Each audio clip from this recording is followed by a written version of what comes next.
You're listening to Critical Mass Radio. Now, it's our turn. Right. You're bloody well right. It's our turn. Anyway, there we go. Talk about fighting to get on air tonight. Holy shit. Anyway, yeah. I want to see if this email went out. Let me see. Yeah, it went.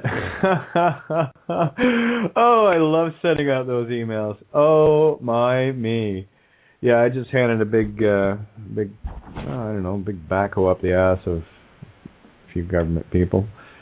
Just that's what I do. It's what I do. And I laugh when I do it because it's fun. Anyway, you guys want to hear what I sent?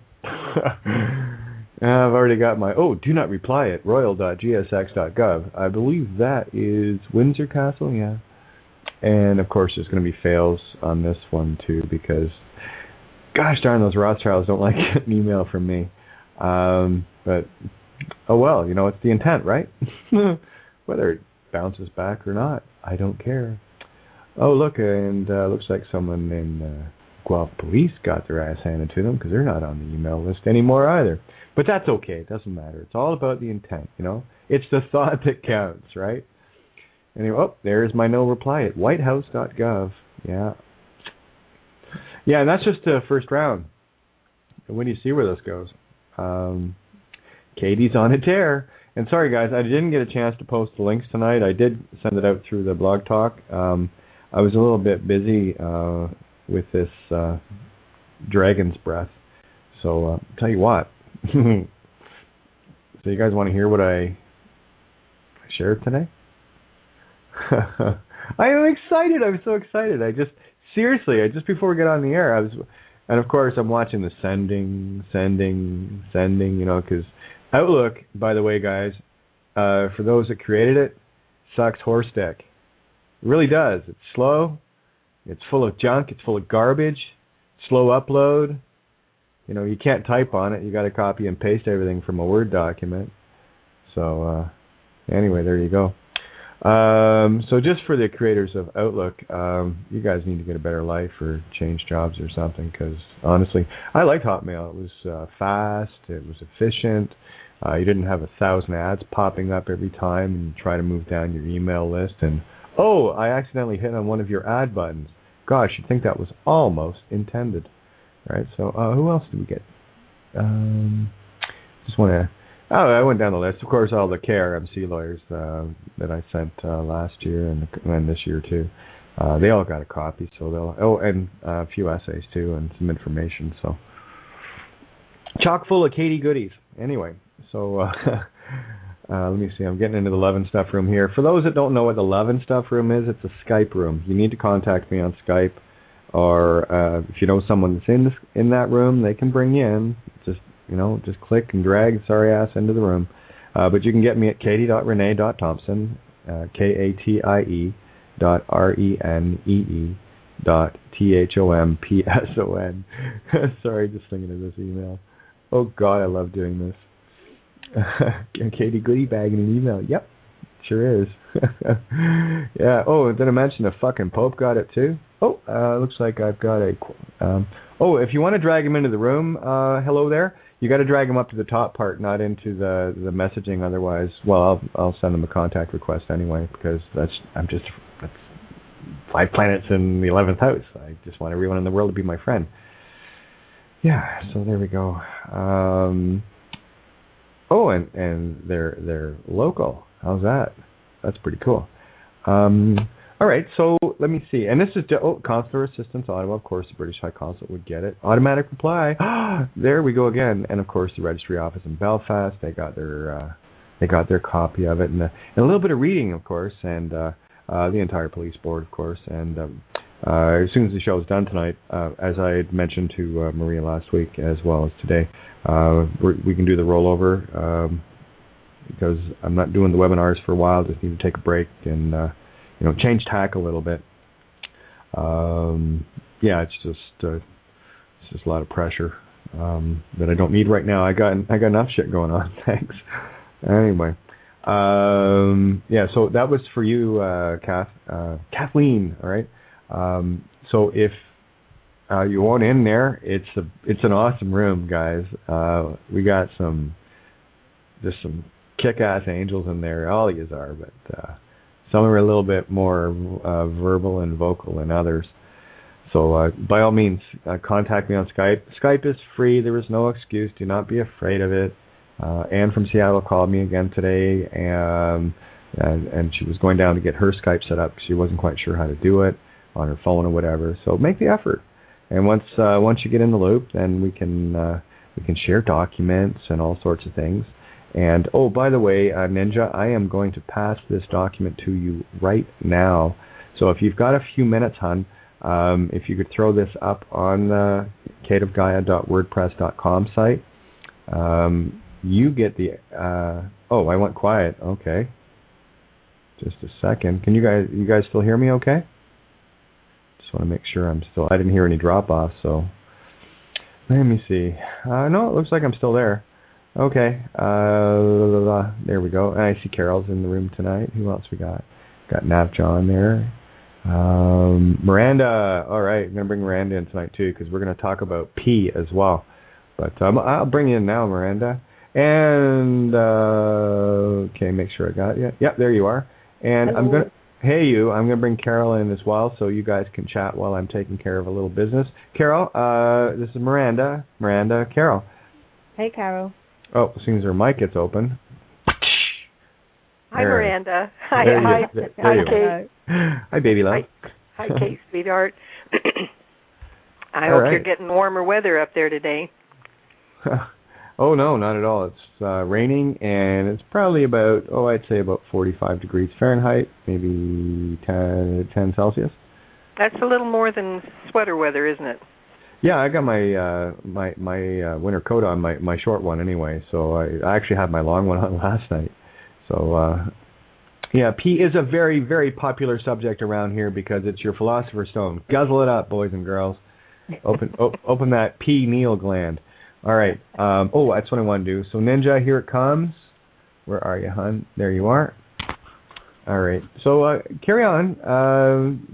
Hey, Miranda, what country are you in, honey? Are you in England? I'm in England, yeah. In Kent, so south of London.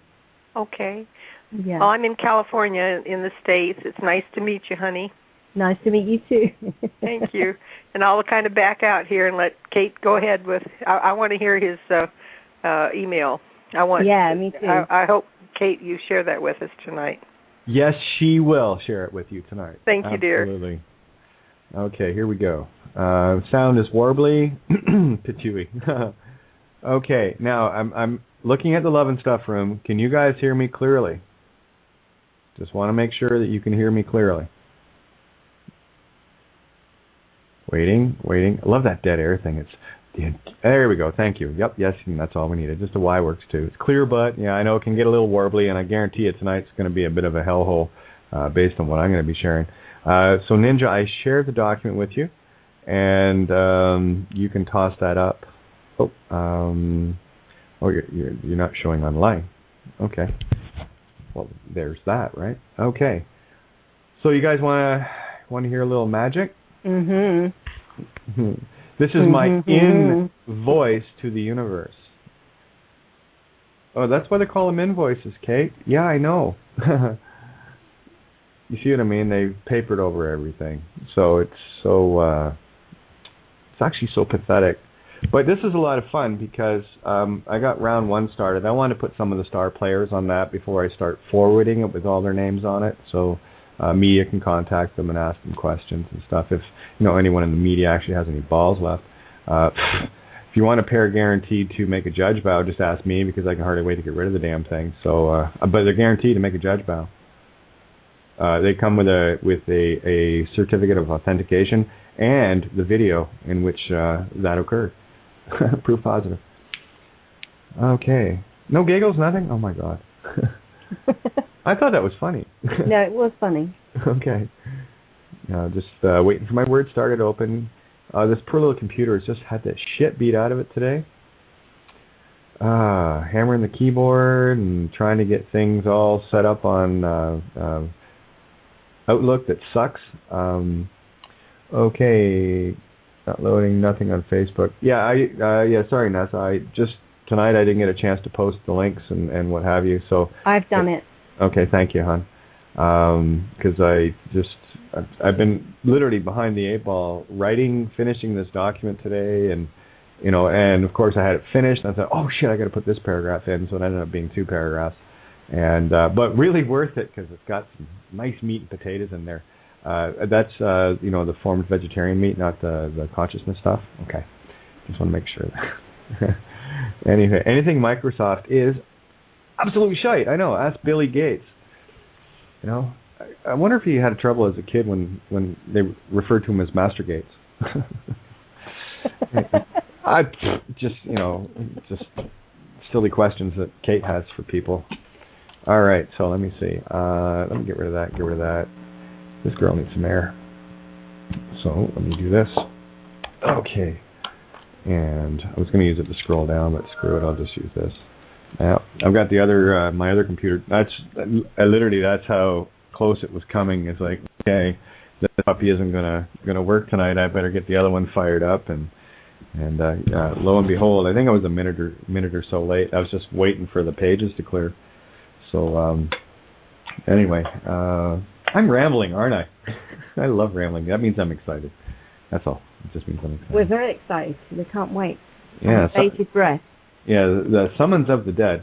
I'm just going to fill up my tea here, and I got to go to the 60 hertz grid. It's been killing me all day here. I hate being inside. I really do. It's great when it's raining and cold and shit, but the instant I can get outside, I'm see ya. Kind of how it works for me.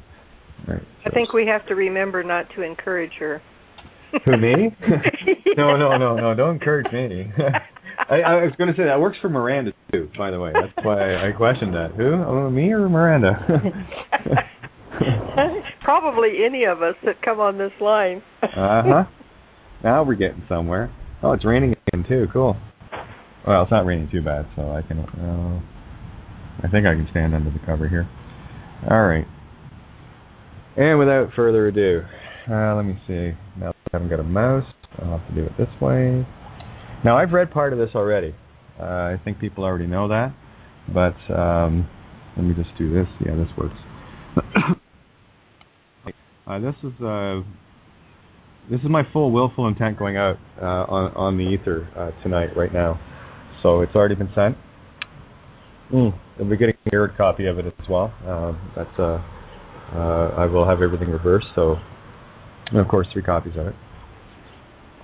Just kind of bitch I am. Did I ever mention everybody? I went to a psalmist once. Somebody reads palms or palmistry or whatever they call it. Palmistry. Palmistry, yeah. Anyway, I remember sitting down. I don't know if I ever shared the story, but and she explained it to me, and it was a bit weird at the time because I wasn't really that familiar with it, but it clicked today. Boy, did it click today in a very allegorical sense. Now that's within me, so the whole point of this only matters to me. But so I held my hand out to her. She said, "Give me your left hand," and I said, "Oh, there you go." And as soon as she saw my hand, she gave a little gasp and sat back. And I said, "What? Am I going to die?" She goes, "No. It's just I've heard of these. I've just never seen one." And it's called a witch's mirror. So it's just the way my the print in my palm. It's a mirror of itself. It's pretty cool, actually. So witch's mirror, and I kind of isn't that kind of cool? Right now and everything. Yeah, I like to burn witches in the past. I wonder why. Well, because they were dangerous. So, Kate, how are you today? Very dangerous. Here we go. Summons of the Dead. Full intent. Then we're going to talk we. Right. Be it known universally that all entities named in this summons are, in fact, dead by virtue of their own free will consent to be that name that is crown copyright. Whereas all who use that name or any variation, title, symbol thereof, thereon, and herein are, in all legal matters, legally and lawfully dead. The use of any all Crown-owned copyrighted names, titles, in reference to the claimants of the aforementioned and hereafter is merely for clarification where only fictioned dead persons may commit fraud using such things by virtue... Hang on a sec. It's starting to rain heavy. What is it with... Oh, man. I know, it's crazy. And yeah, I'll have to I can wipe that. Sorry, guys. No sooner do I come outside that it was fine, and then it starts to rain. Rain's on the righteous, apparently, though, right? Yeah, and it's cleansing. It is. Even the radioactive, it's actually building up my DNA. I'm kind of excited about that part, too. Yeah. Bitten by a radioactive spider. Okay, so here we go. The use of any the use of any all Crown-owned copyrighted names, titles, in reference to the claimants of the aforementioned and hereafter, is merely for clarification where only fictions, dead persons, may commit fraud using such things by virtue of acts. In relation to any all legal joinder in willful knowing or ignorance of, by, for using such names, and why courts, church, state cannot proceed in any hearing with the living, they are only the dead carrying out the dead. For ease of clarification on your part, I, the living, will clarify your status, the dead, in customary common speak, where my words and intent are mine, under seal, where none may assume alternate definitions of any words herein as anything other than my willful intent. Any ignorance of the facts pertaining to language, langage, tongue pledge, solely yours where sigils are concerned. By one's actions one is known in that act, and is fully judged of self, where none other may judge lest they be judged, and where intent is exposed by all acts within self only. In layman's terms, when you commit an act of harm against another by omission and or commission, you stand judged in, of, by, and for the intent that preceded any all acts, in the instant they are created and manifested willfully by the one enacting that intent, where ignorance of universal divine law is concerned, and where the act is recorded eternally. For the less intelligent loving of you, and the more criminally minded, I will keep this as simple as possible for you, since program minds such as yours may find it difficult to grasp the notion of your own criminality and psychosis. But rest assured, you know in your own heart, and are self-judged accordingly in the eyes of the universal divine laws, that none can trespass.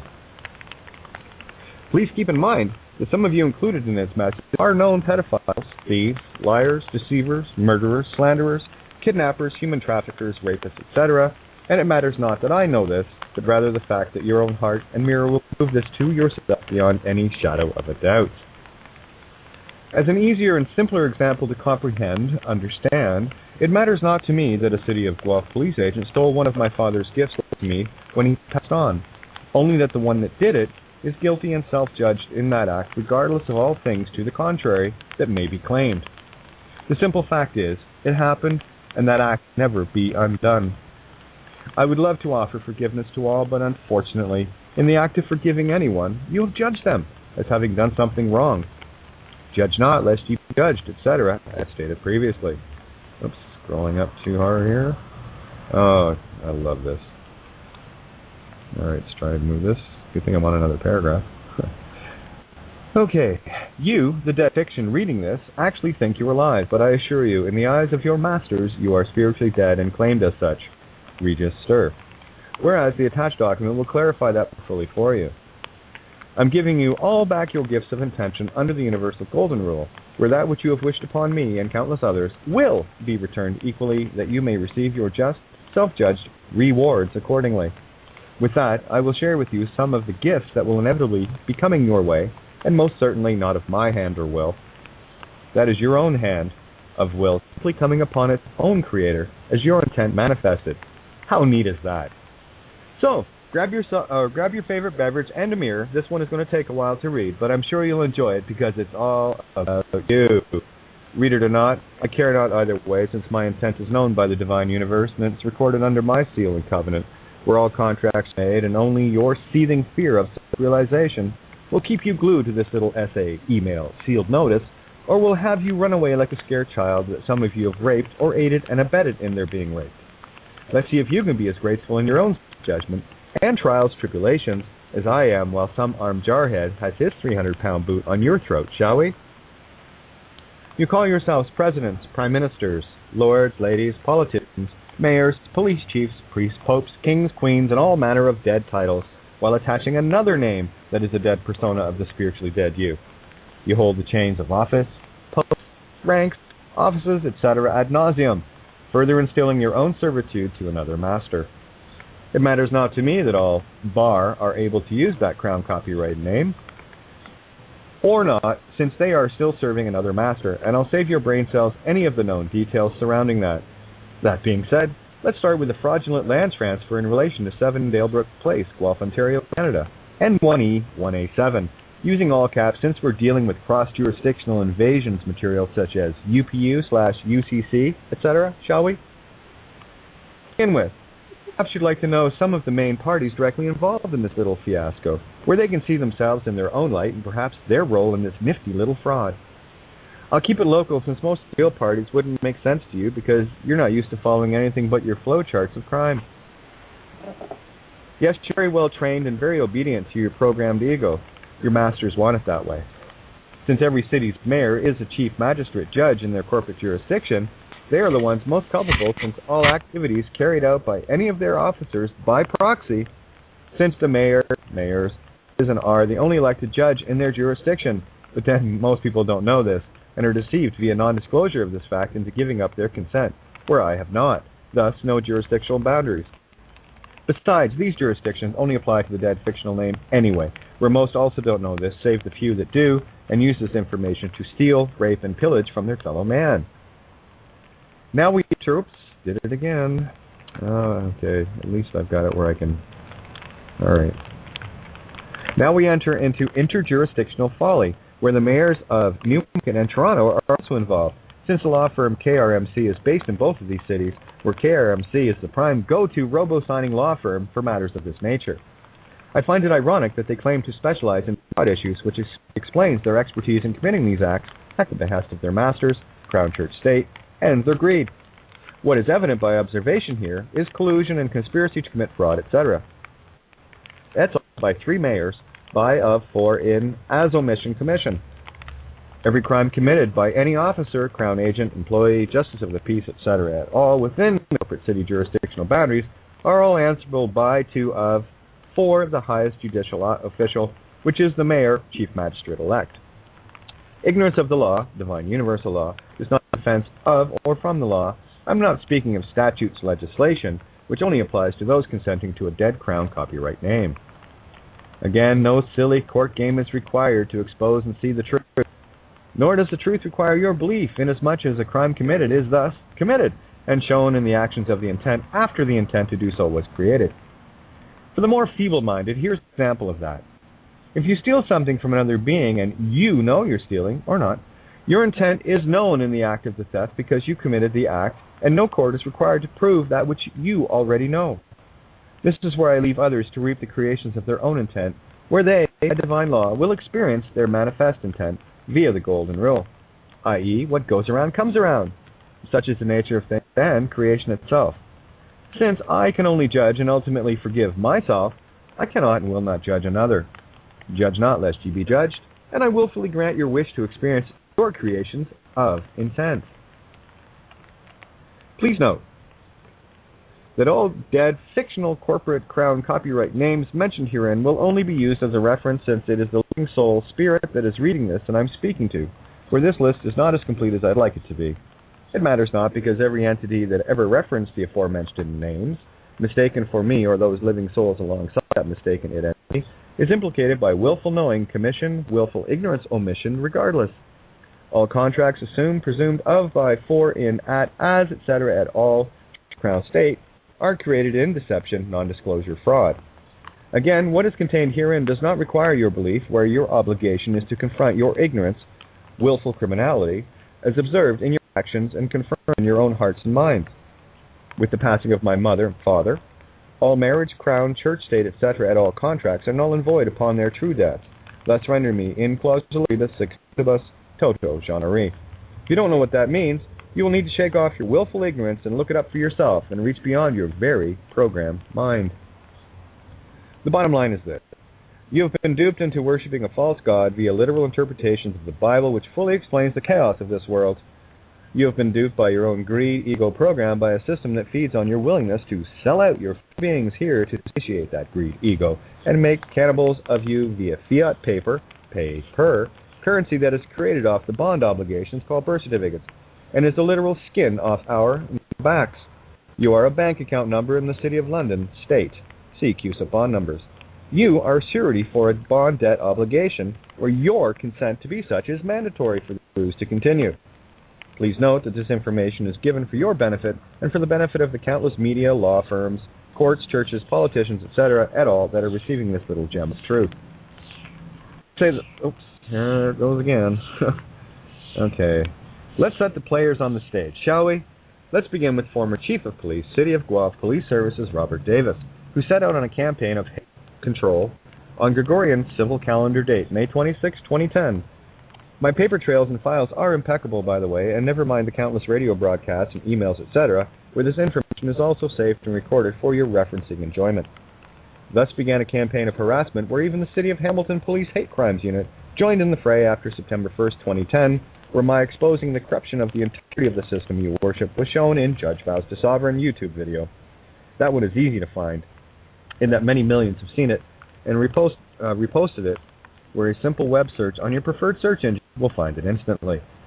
Inasmuch as I am genderless, I present alternate perspectives of my toto genre. This harassment also came from officers of many jurisdictions, yet, suffice it to say, all involved are known by their actions, intent regardless, in commission, omission, via knowing and or ignorance, where divine, natural, universal law cannot be trespassed. The entities listed by their dead corporate fictional titles are those most directly involved, and it is only for mere reference for others that need to know them by their actions only. For a quick reference as to why they are, in fact, dead persons, visit any graveyard to see the names of those who never were deemed living by the all-capital money spellings on the tombstone. You are the allegorical zombies or the walking dead so fervently displayed in various forms of programming media, but then you are trapped in the illusions of your masters. All names that follow are connected to the living acting entity it references, acting in their roles accordingly. Mayor Karen Farbridge, Mayor Tony Van Bynen, Mayor Robert Ford, former City of Guelph Police Services Deputy Chief Brent Eden, Wellington County Sheriff, all bailiffs, clerks, justices, attorney generals, boards of police, RCMP, provost marshals, all members of the Law Society of Upper Canada, all bar members, foreign agents, citizens of the City of London State, Vatican City State, District of Columbia State, the Guelph Daily Mercury editor Philip Andrews, all KRMC lawyers, particularly Barbara Dam, handler thereof, Police Constable Craig Nye, attempted murder with intent, me and my daughter, under the orders of former Chief of Police Robert Davis, and who was directly involved in all incidents in the corporation of the City of Guelph. Interesting.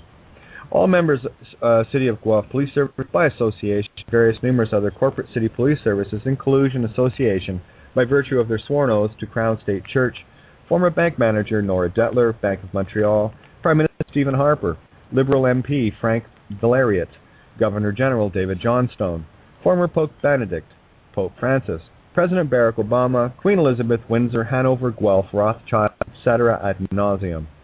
If you have ever received my emails notices prior, then it also implicates you and so many more that do not even know of their crimes via ignorance. Oops. There's that non-absolution word again called ignorance, from which no one can escape. There is no dispute in what has taken place. The acts are now eternally known, and there it goes again. There is no dispute in what has taken place. The acts are now eternally known and are owned by the actors involved, where they can only judge, forgive self, where I cannot, lest I trespass on your feeble choice to experience the manifestations of your creations, and experience them you will at some point, where I am neutral. Indeed, the universe works in mysterious ways, and all things for a reason, all things in time. Inasmuch as the metaphorical persona of Pontius Pilate washed his hands, the blood was there forever from its causation. Things you can look forward to enjoying are partially listed as follows, but be assured I know, by observation without judgment, all of which I experienced in the now moment, instant of past, present, future. I give back the gift of having my family torn apart, having my home stolen via fraudulent land transfer and enacted by an armed gang of home-invading thugs called SWAT. Loaded weapons with one in the chamber is intent to commit murder, proven by the full lead ammunition outside your Geneva Convention. My car and truck stolen, being kidnapped at gunpoint not once but twice by non-uniformed and uniformed gang members, robotic automatons respectively, being hounded and tailed incessantly. I back the gift of having thousands of dollars. Please note that any reference to fiat money is only for your limited perspective where true life force, creative energy is concerned, and your lack of comprehension as the money mentioned is, in fact, slave skin, as I said previously. thousands of dollars worth of stored food. May you experience someone else helping themselves to your best tools, scuba gear, coin collections, silver, gold, banknote collection, left to your will, spoken, written. Or how about the brand new laptop stolen the day it was bought and brought to you by a friend prior to the second kidnapping by an armed gang mistakenly claiming to be peace officers? You can look forward to having your bar and wine racks emptied, rolls of coins stolen, your house ransacked by armed goons, and strangers going through all your personal items. Having those personal items dumped unceremoniously into boxes and loaded onto an Atlas van lines, complicit, and then be extorted for a few $1,000s just to get it back months later. You'll get to experience nearly freezing to death as well, right after your home is stolen at gunpoint. Let's see how you can handle having people from Atlas van lines dump garbage on your floors as they help themselves to your canned beverages, food, etc., as they dump your belongings, garbage, etc., into these boxes for you to open later. Let's see how well you handle being caged like an animal while a SWAT team smashes in your door where your loved ones are for the crime of exposing mortgage fraud, mortgage, death pledge. What did you think it meant? By all the banks that are ultimately your masters and handlers. I wonder how you'll feel being tailed constantly and harassed constantly by those that you were taught to believe were the ones you could turn to and end up being very armed thieves they purport to keep people safe from.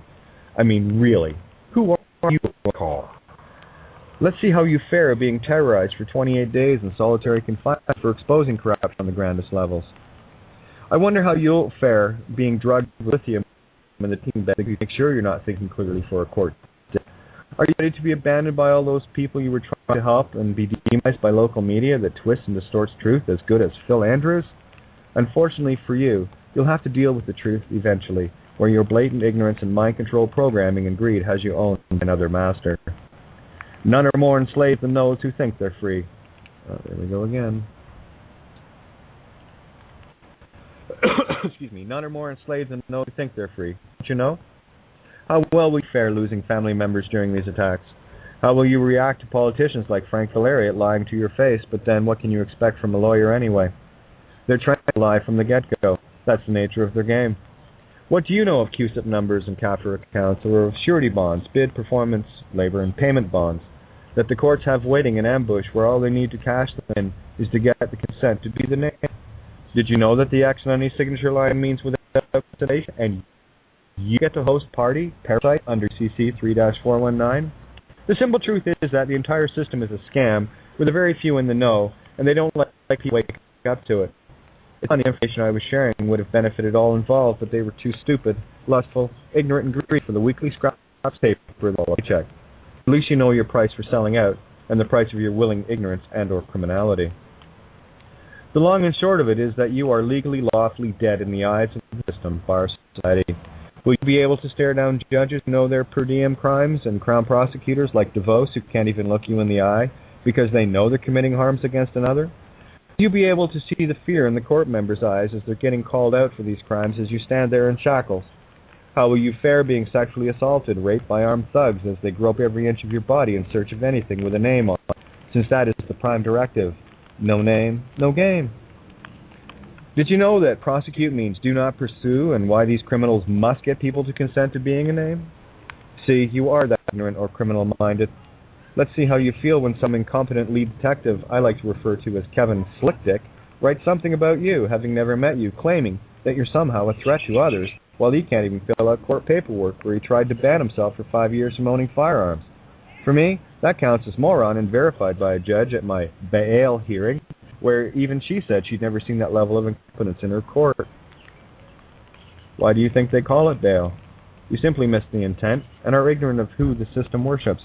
You may want to look up bail, because if you don't worship bail, you don't get bail.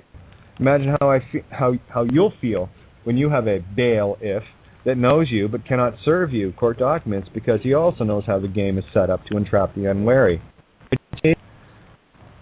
I can't imagine the level of being sold out and how just doing my job justifies willfully and knowingly harming another by your actions and sleep well at night.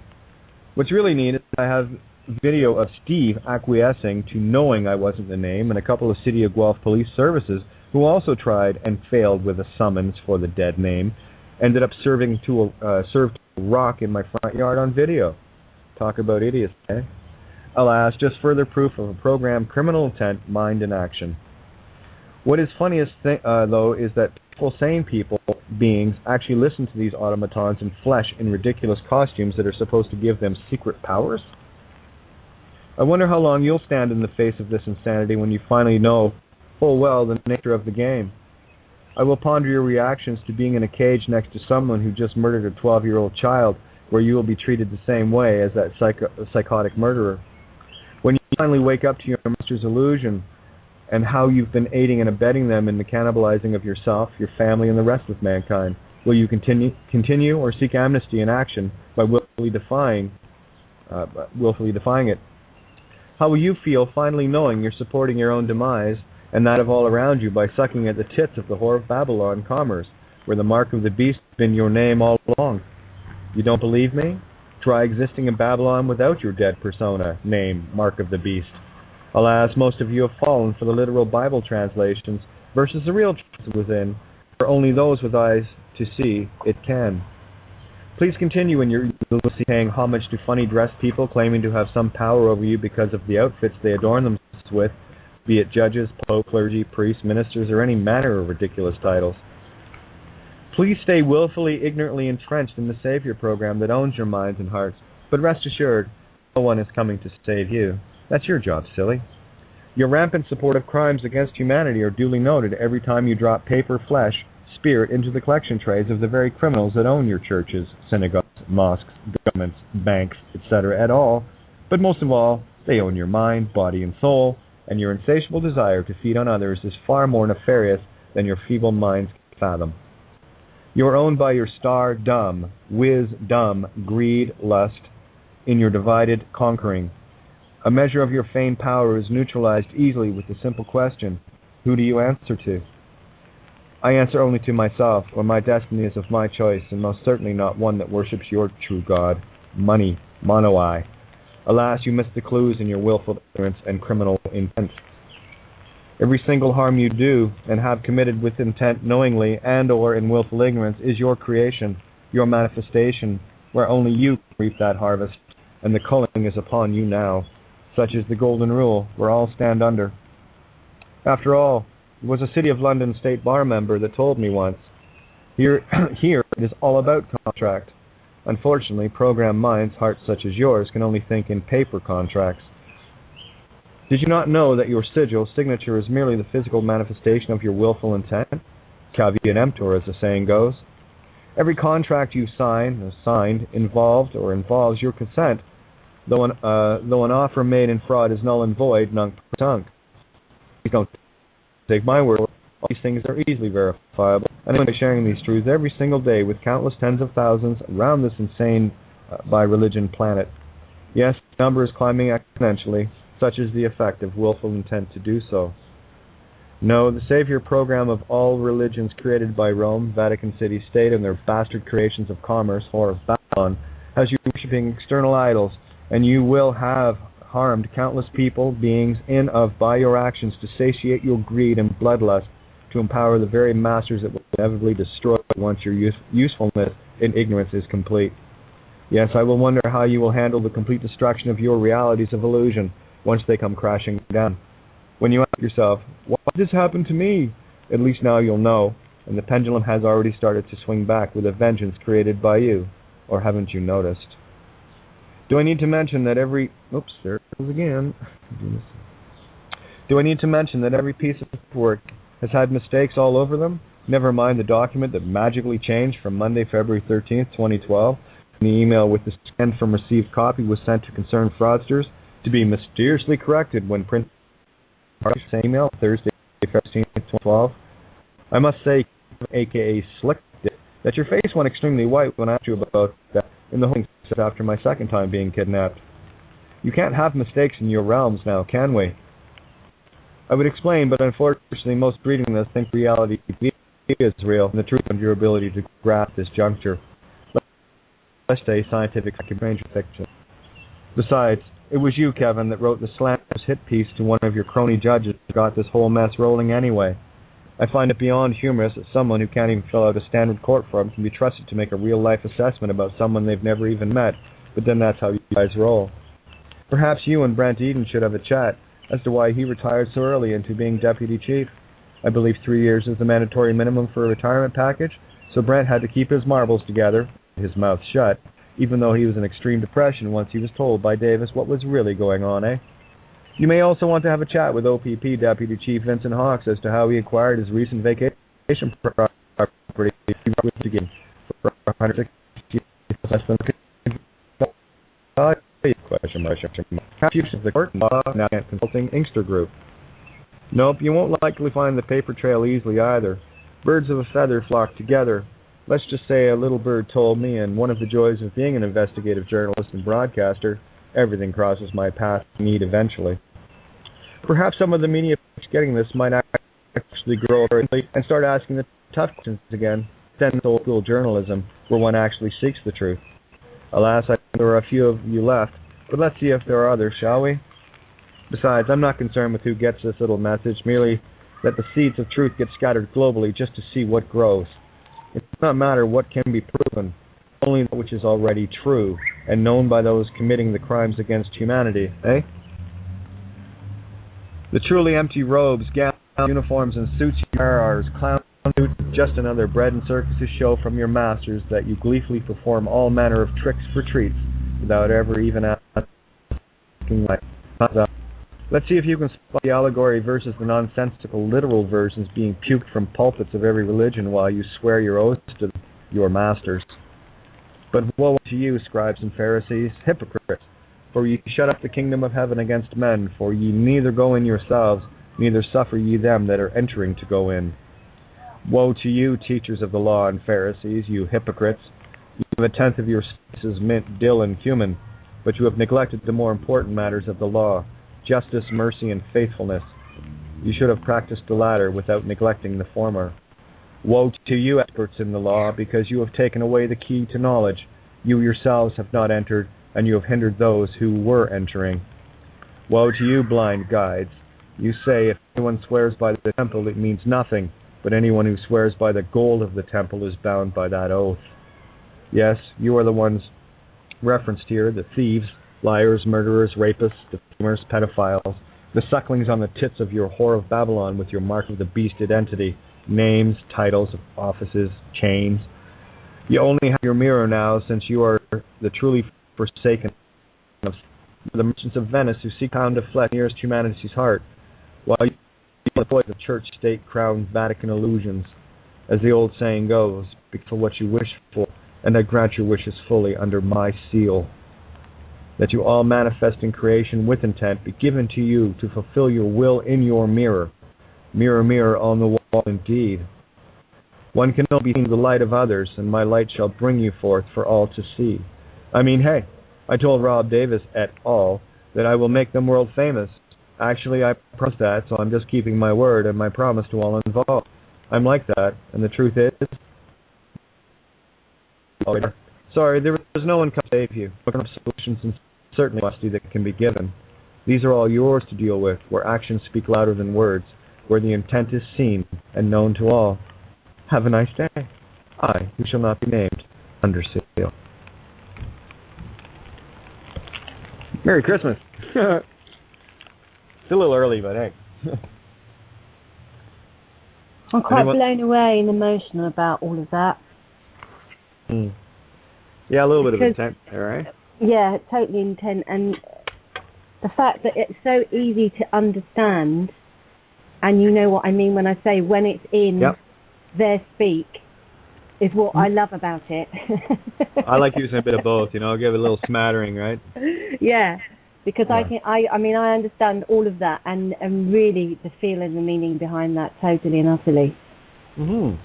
And just the very fact that you read it out, how many people that's going to, how many of them is that going to penetrate, whether or not they read it anyway. That's what my intrigue of the whole thing is. It's all about because that's really, and it's so powerful. I feel quite moved. Good. That's kind of the intent, right? It's about, hey, yo, wake up. You want to set the record straight, but that's going to be entirely up to you. It's got nothing to do with me. There's nothing I can do. There's nothing I can do.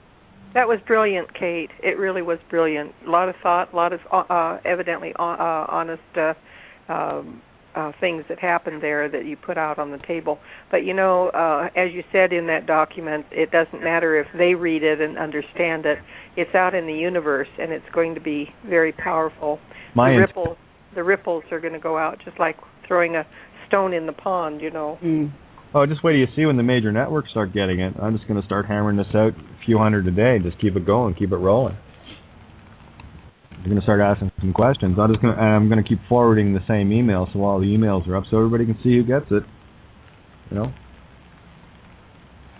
there's going to be a few people showing up tomorrow going, shit. There's going to be a few going, I did not know that. And they're going to start looking. The seeds I'm after. I don't care about anything else. I plant seeds.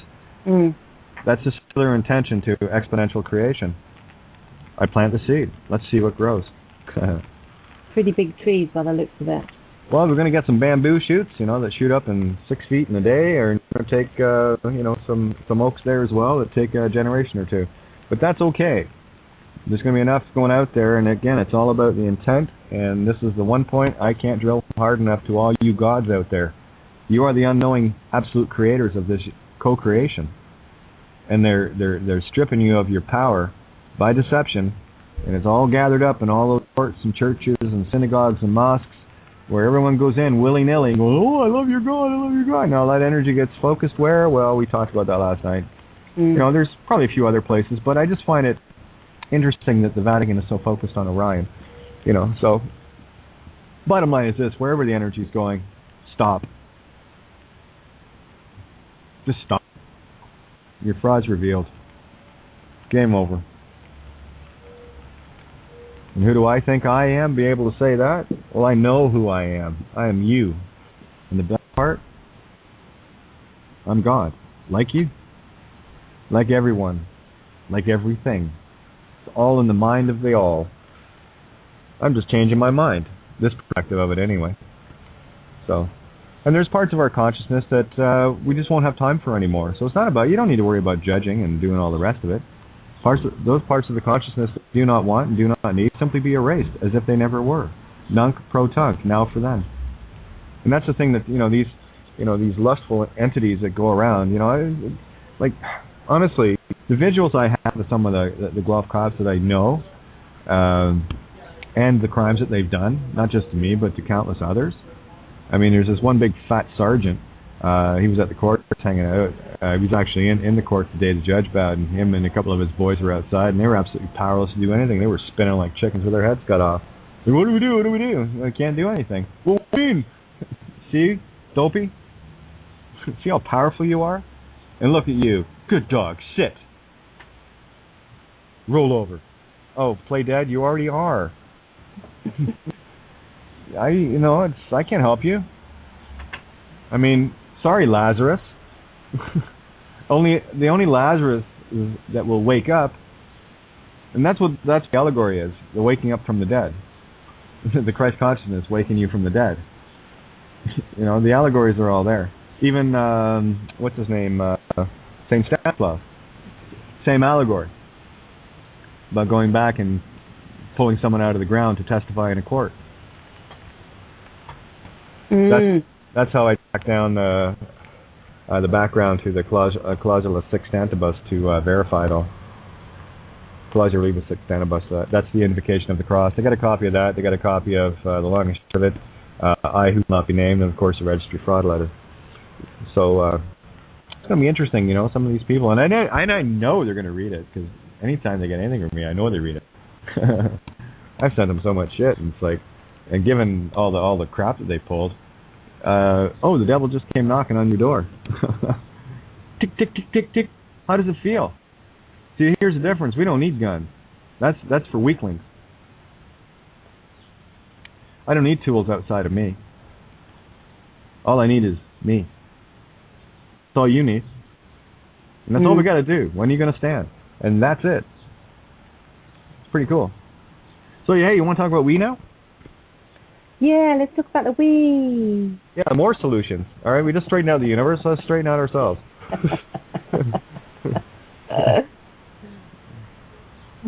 So, Miranda, why don't you kick off, and because you're way better versed at it than I am. I mean, I'm a practitioner and all, but hey, Where shall I begin? How shall I start with how I started? Yeah, why don't you do that? Because your story, I mean, you've been in it for about a year now, yeah? Yeah. Yeah, so... well, funnily enough, and I think this probably happens to quite a lot of people, we had the book, Boom Boom, by John Armstrong, The Water of Life. My mum had that. And I remember sort of back in those dark recesses that my mum did do urine therapy. You know, it was known in my psyche. And I don't know sort of in a way how it gets forgotten, but it obviously did. And then years later, I think it was, I came across a video of Andrew Norton Webber and Lisa Harrison.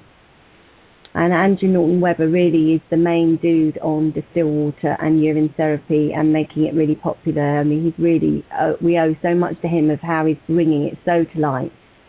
And he's actually writing a book at the moment and putting together lots of people's testimonials of what has happened to them since they've drunk wee. So there's going to be real proof out there of what it's done. Not that there isn't already, because there's masses actually of proof. And I watched that incredible video, and I must have watched the one with Lisa Harrison that he did. It's about an hour and a bit long. Probably even 10 or 15 times I've watched it. And I will still go back and watch it again and again, because every time I watch it and hear it, I learn something new on a deeper level, on a bit that I didn't catch the first time. The fact that it is urine that actually builds our bodies. That is what amniotic fluid is. That is what we are in.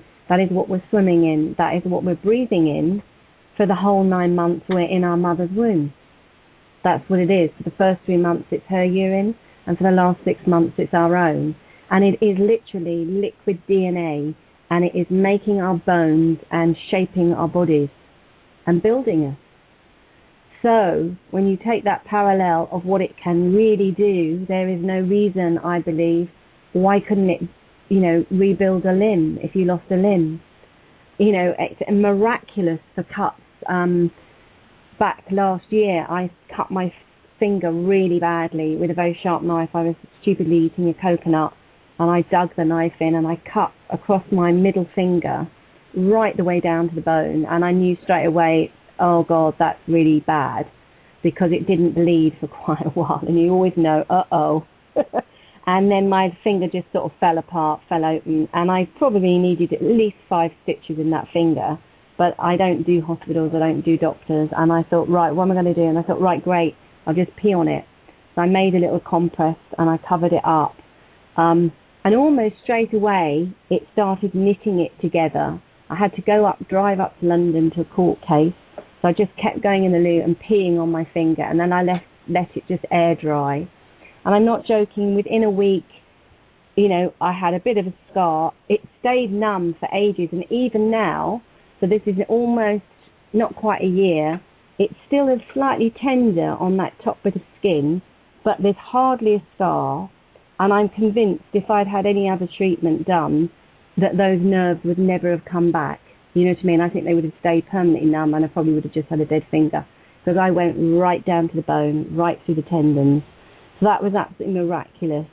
I've been stung in the woods, and I pee straight away, put a bit on, and take drink a bit in the woods, and straight away the sting's gone, and I don't get stung or bitten again.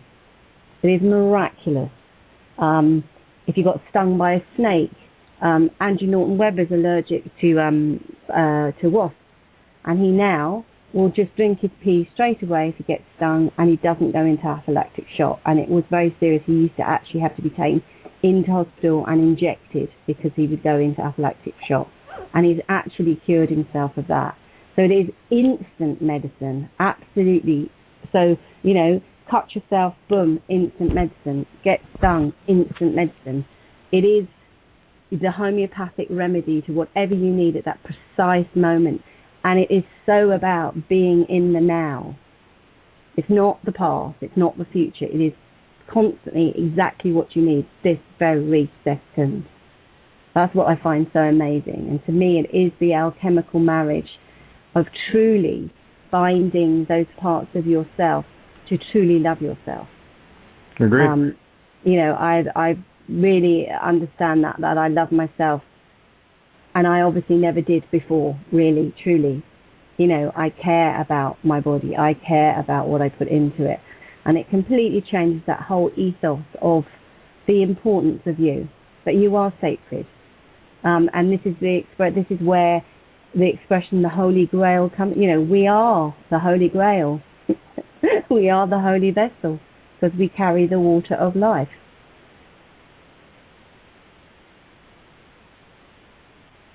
Sorry, no, I'm here. I was muted, so I was just checking a few things as well.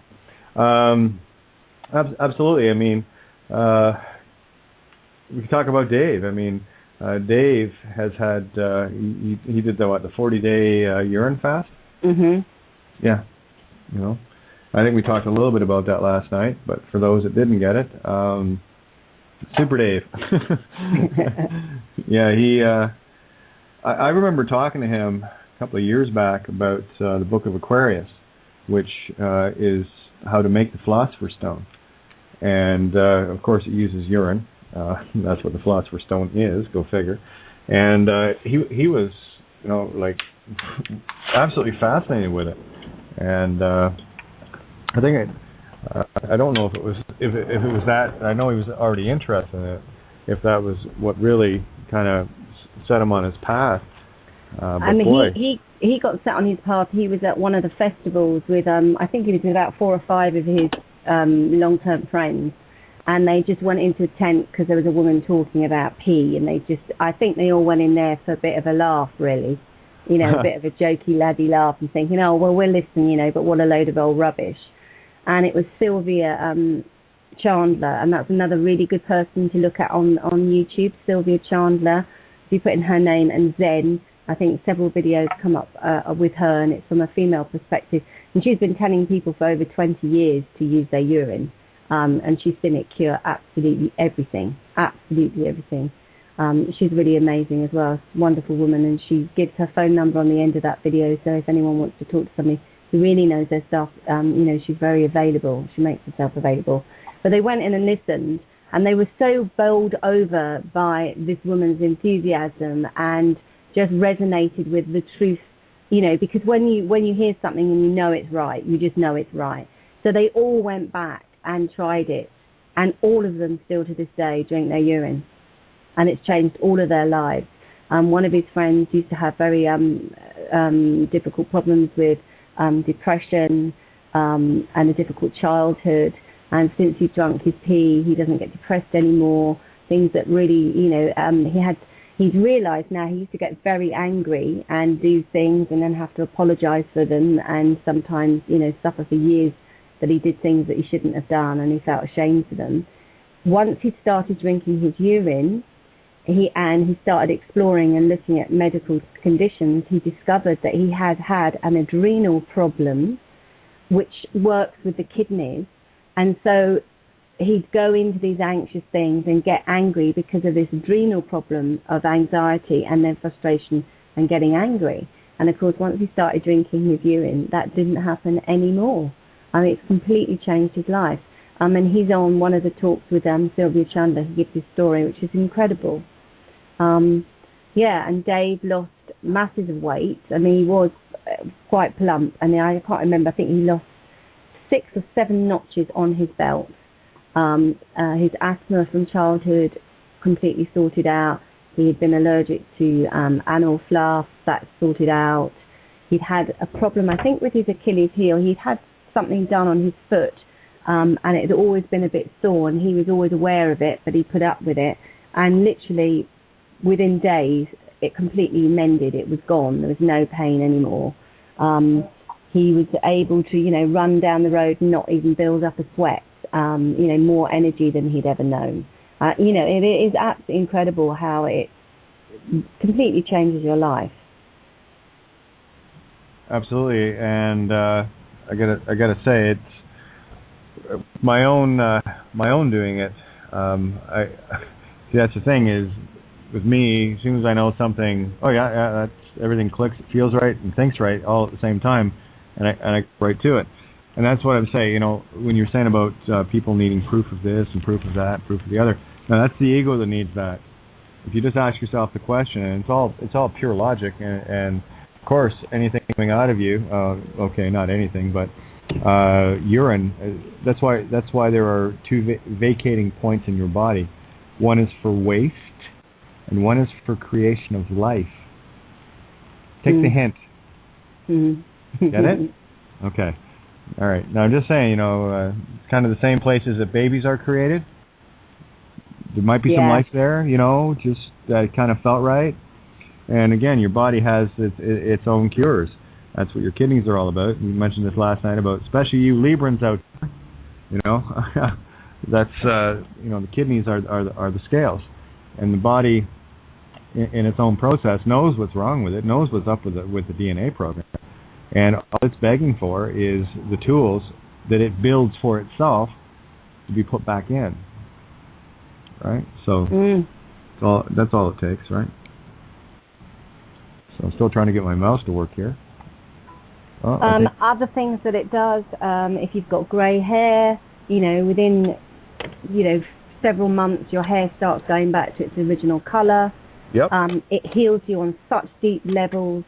And quite often people who think they're quite well, they'll have a little bit of crisis maybe 10 to 14 days in, and then they'll see really old, deep issues that they may not have had since childhood come back and maybe haunt them, because disease and yucky things within the body, they're like parasites. They want to stay there. They don't want to be bumped out, but urine bumps them out. And if you can't face doing urine, then get on distilled water, because that's the other interesting thing. Urine is distilled water. Yeah.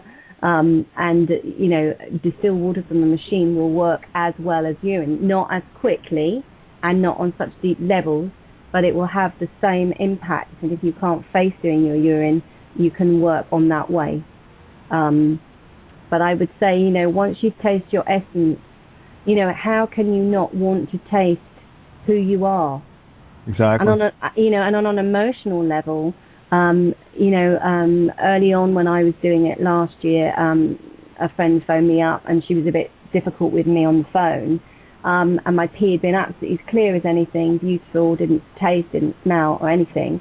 Had a pee, and as soon as I lifted it to my mouth, I said, "Oh, that's funny, that smells funny." And I tasted it, and it tasted off. And then I suddenly realized where the expression comes, "You've pissed me off." And my pee had turned mushy because I'd been in that emotional space. Again, I witnessed it when my cat died back in October last year. I'd gone up for sauna, really to have a big cry and, get some water, on me, around me for a bit of comfort.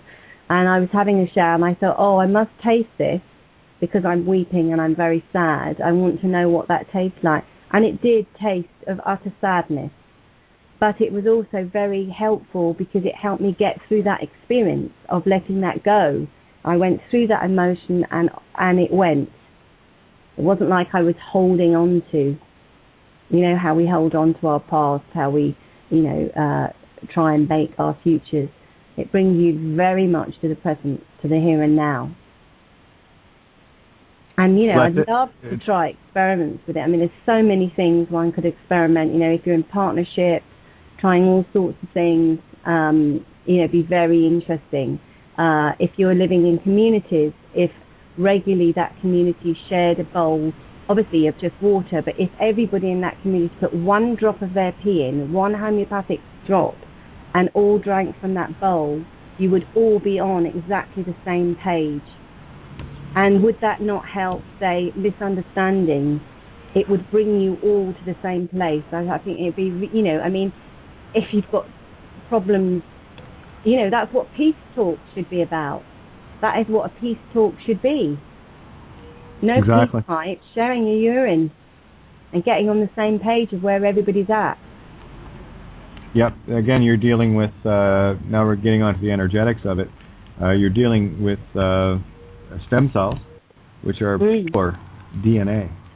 Yeah. They will go to anywhere your body needs it. And your body knows exactly where they need to go. This is the thing. It's a perfect universe. It's fractal. your body works in the same manner as the Earth rotating around itself and the sun. You don't have to think about it; it just does it. You want some proof of that? Well, when was the last time you were aware that your heart was beating for you? Imagine if you had to think of all the processes yourself. Yeah. Really. You set the that's why they're called programs. Set the program, and it's about exactly the same way as building a computer program. So there's another show coming up regarding that and some of the layouts of the Egyptian centers. I forget who sent it to me yesterday. It was a link. Might have been from here that sent it to me. And I thought it was rather interesting. And again, it was just more of check that out. But again, the most critical thing to realize is that's your now moment. And the whole concept you were just sharing there is exactly how we get back into being telepathic with each other. The perfect way to, with married people, or I hate using that word. It's such a divisive word. People that are actually loving each other. Boy, you'll get on the same page right bloody quick. So it's all good. We have Brian and/or Helen. Who's on tonight? Sorry, I was running for the mute. It's both of us. Hey, hi kids. How are ya? Good. Hang on. Helen needs headphones. Okay, no worries. We'll hold up the whole show just for you guys. Of course just ignore us. Just ignore us. All good. Yeah, you know how serious I take the show. Just a sec. You are the resistance to fear porn. Okay? So, bring it up a notch, will you? It's Helen. Hey, Kate. Hey, how are you? I'm doing well, thanks. How are you? Excellent. And, I have to do a great big shout-out to Colin. I got your Skype message. Woohoo! You're going to notice huge differences within days. The other things that have taken longer, like the gray hair, it goes away. Trust me. It does. Bye. See you later. And your sense of well-being exponentiates. And, I know when I wasn't being diligent, get caught up in too many, headspaces and whatever, and you ride the emotional roller coaster. And I do that kind of deliberately as well, because I want to be able to experience through things so that I can get the pearls out of it, right? So it's, if you're a pearl diver, you gotta dive deep sometimes, and it might actually hurt to get those pearls, but when you come to the surface, there you go. There's your allegory.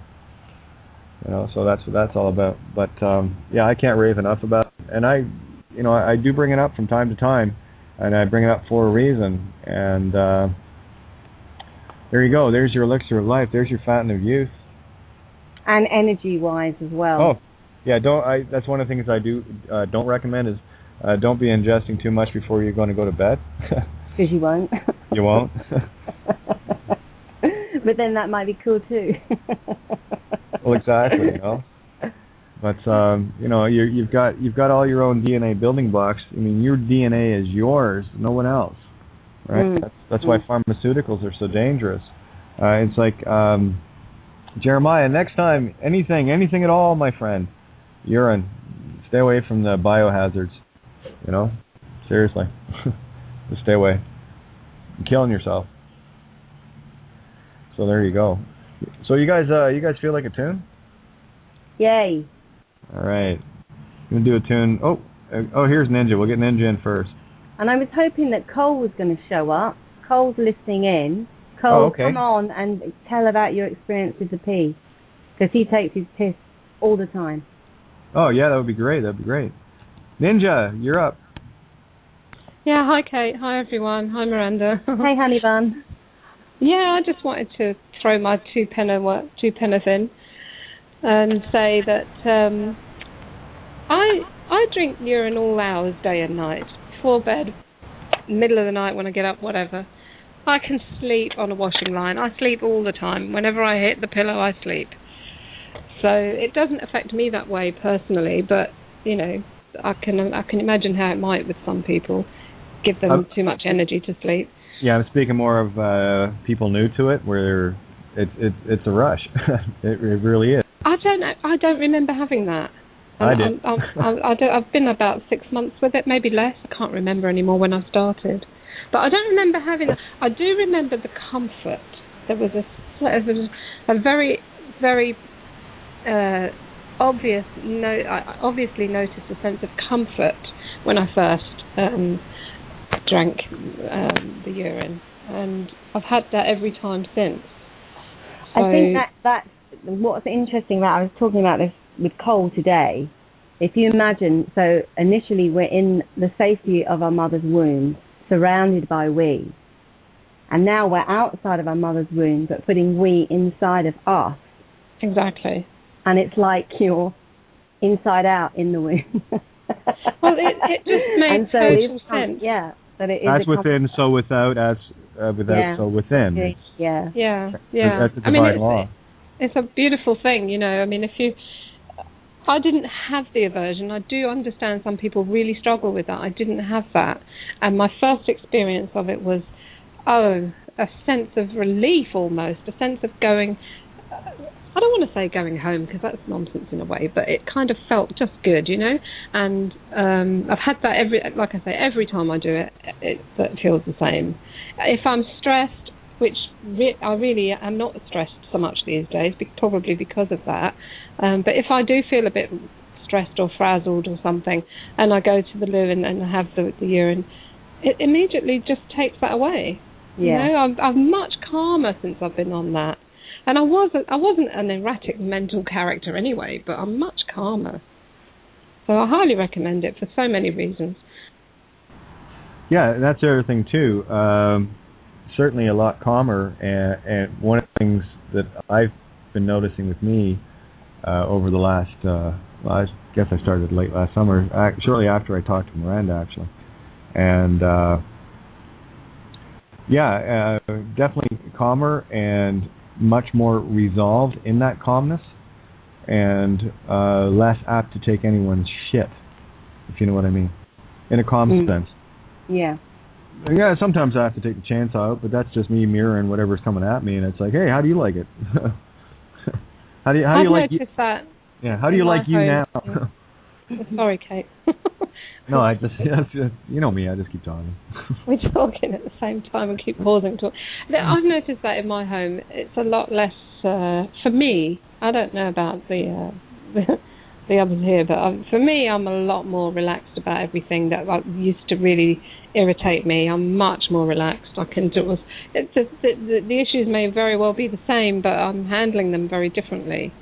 And it's easier for me, and I hope it's easier for everybody else, because, you know, it just feels like it's a lot less disturbed, the energies. Yeah. Well, yeah, you're balancing out, right? Again, think of where it comes from.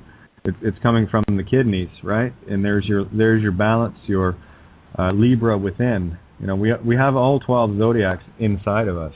Okay.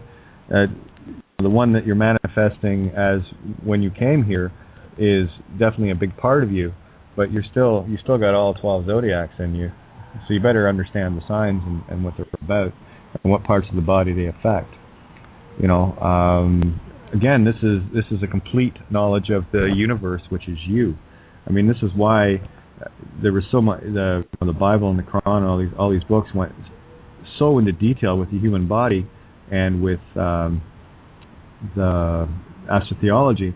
They didn't teach that in church, so they just taught the literal. They didn't teach the allegories, and that's exactly what these books are. They're perfect now books if you know how to read them. You know, unfortunately, you got these clowns in their freaky little costumes. You know, seriously, if that's the emperor with no clothes. Only they're wearing these clothes, and it's like they have to get up in the morning, and I bet you they don't drink their weed. They're too busy, you know, killing kids and stuff and planning up new wars. Raping the kids, whatever. You make me laugh. I'm just being honest. You know. Okay. No, okay, I'll put a song on then. Just play it safe, Cat. Play it safe. Never. You need my Child Eater Pope T-shirt. Oh, yeah. Well, I think we all need one of those. That sounds fantastic. That sounds awesome. I had to make it myself. It was when the Pope was in New York a few years ago. But it's a good shirt. No kidding, man. That you got yourself a very marketable thing there. I mean, if you're into the horror thing, but you know, wow, yeah, Child Eater Pope shirt, love it. All right, so I guess on that happy note, what'll I play? What do you guys want to hear? Anything in particular? Rescue? Oh, okay. Now we're going. Okay, we'll play that one. I can't remember the name of the the one that I really, really love. It's not one that you play a lot. I'll have to go into your thing and find out and say for next time. But okay, well I can tell you that there's not that there's 18 songs in here. So I've got "You're the Sun to Me," "Wondering," "Wings of Love," "Why Daddy Cries," "Shadow Road," "Refuge," "Pretty Eyes," "Over Me," "On Common Ground," "Losing You," "Halfway Home," "Field of Broken Dreams," and I believe that's "Because Tonight," and "Bio Lullaby," and that's it. oh, I think it's Lullaby. Oh, the Bio Lullaby. Well, okay, Yeah. I'll play that tonight. I'll do Rescue now because that's kind of what the child-eating popes need. So That's maybe the they'll way pay I attention. saw it. They need the rescue. I know, that's why. Yeah. You're such a clever girl. I love you, don't you? All right, so we'll play Rescue and take a few minutes so you guys can go drink your wee, and I guess so. We'll be right back. You got to do this because I'm kind of starting to get. As soon as my mouse works, I can do this. Here we go. So we'll be right back.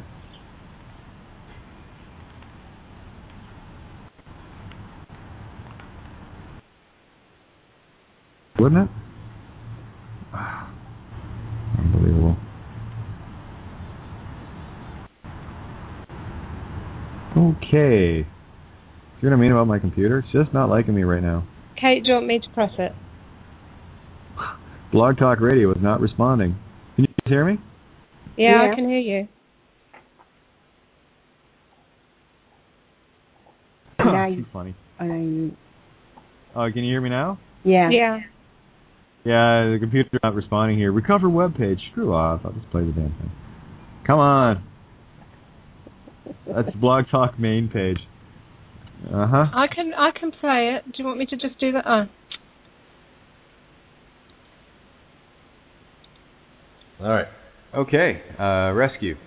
Here we go. I think if we get people emailing in, they can decide whether this song makes the album or not. All right.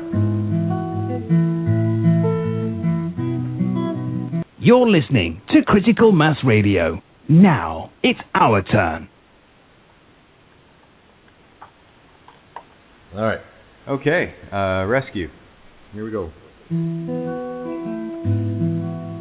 I think if we get people emailing in, they can decide whether this song makes the album or not. All right.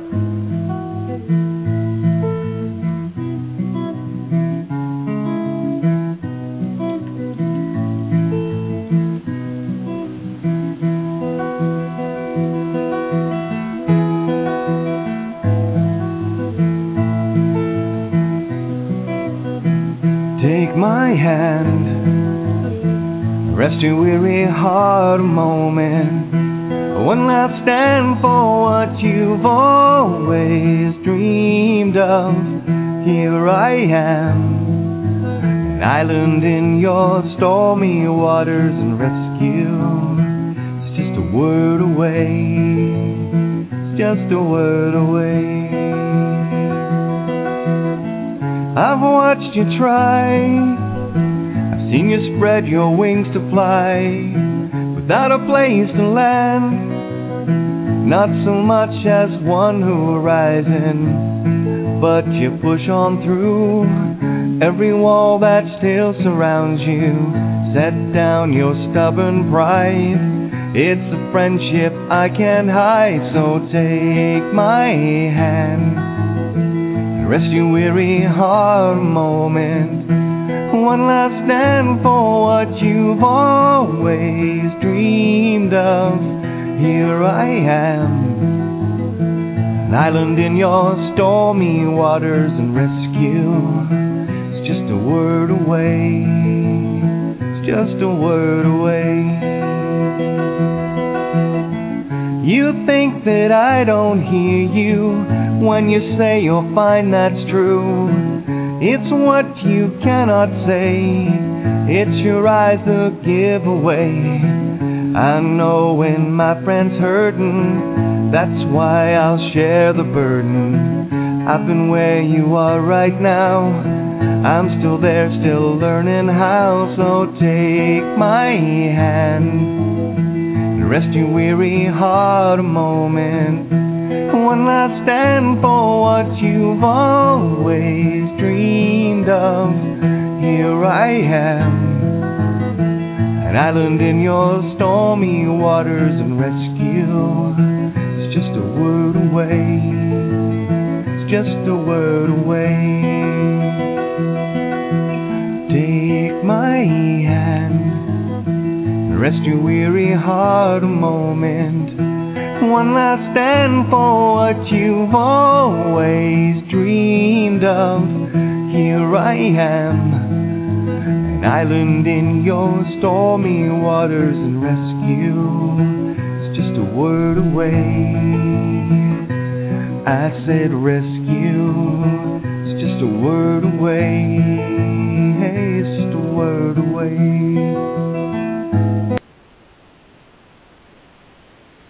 Yeah, it always ends a bit quick, that, doesn't it? Yeah, I got bumped off the air. Go figure. Well, at least I could still see the board somewhat. You guys hear me okay? Yeah. Okay, good stuff, good stuff. Yeah, good question came in from Colin. Definitely would have touched on this. Some people want to know how many times a day can they do this. Well, you can loop it all day. It doesn't matter. The more that you there's Cole, so let me get him in here as well. It doesn't matter what the more the merrier. That's the basic bottom line. If you can loop it all day. Yeah, I mean, if you're first starting, the way to do it is to definitely have your first of the day.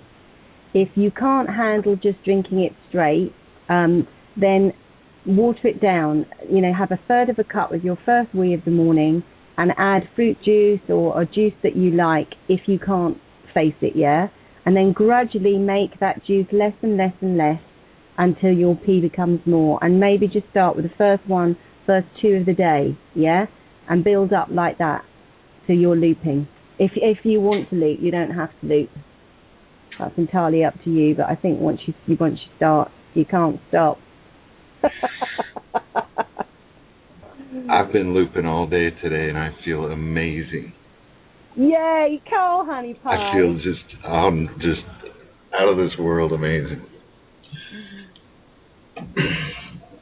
I mean, I can hardly go without going into a jar and at least looking at it. And like I said today, I dived right in when I first heard about it. I started right off with probably a pint. First couple of tastes were kind of weird, but I'd say get yourself hydrated. You want to drink a good amount of water to get yourself hydrated, and then your pee is a lot more bearable. It's not. If it's too dark and yellow, then it's going to be nasty and smelly. But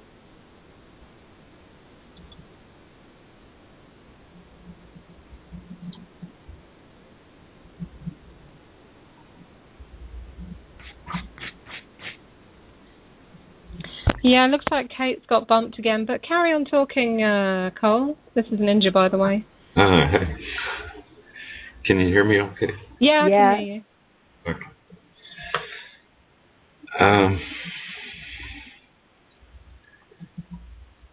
Lost the train of thought. Well, somebody asked me a question. So what have you found it's done for you, Cole? To put it into words, it's just been quite a journey. I mean, I didn't really myself go through any major detox. I had a little bit of a skin issue that I was having before I started, actually, which I've got a couple of pictures on Facebook of, particularly on my hands. It was real dry skin and some red bumps, almost like boils, but real small. And that's totally gone. I don't itch anymore. The red bumps are gone and the dry skin. I mean, my hands are actually glowing. Some days in a certain light, I'll look at it and it's just, they're like glowing. It's just this, you know, this, it's like iridescence. It just glows. Hey, Cole, how are you? Made it back. Hey. Yeah, I'm getting zing left, right, and center here tonight. So go figure. Well, that's what happens when you take down an entire world system and talk about we and play a song or two. You know. Apparently, that's the standard operating procedure for this planet. So let's get on it, shall we? So I'm sure everyone already asked, but how are you doing, Cole? Great to hear your voice, my friend. I'm doing wonderful. Just absolutely full of wonder and amazingness. Go ahead, ask me. How has your days been? No, you're supposed to say, how are you, Kate? Try that one. How are you, Kate? Fucking dangerous. Oh, yeah. Sorry, I just had to say that. I'm in a mood tonight. Oh, this is great. And we've got more people joining the fray here. But did you guys talk about looping yet? Yeah. Okay, good. I'm looping probably at least 90% most days. Today it's probably, that or more. It's like, yeah, I do probably about 60 or 70%, and well, it's just otherwise I'd be just standing in the bathroom all day. Yeah, seriously. I take in a lot of water, and of course urine too, right? So, and got the plants nicely watered today with living DNA. So yeah, which is pretty cool. Thanks for the reminder last night, by the way, Miranda. That was greatly appreciated. I forgot all about that, and because I know Santo does that with his garden, and there's another way. Let's talk community here. There's another way that you can get that unity together. Is if everybody, instead of ingesting each other's urine, everybody can water the same garden. It's going to pick all of it out. Yeah. So there you are, the fruits of your labor. So yeah, don't mind me. I got to tell you, a lot of relief finishing that little note off. So it's been kind of hanging over me for the last 2 weeks, and been wanting to send it out. And I thought, well, why not? I kind of thought, I'll send it out on 666. June 6th. Yeah, I said that today. It was 666. Yeah. Yeah. So I thought, this is the day. This has got to be it. And then, of course, as soon as that happened, the floodgates opened, and it truly went on a. I think it was only maybe about 1,500 words, but it was enough to finish that off. It's a fairly lengthy little tome, but gets the point across. Hey, Kate. Yeah. 6th of June. You just reminded me. That was my Irish granddad's birthday. Oh, D-Day. D-Day, indeed.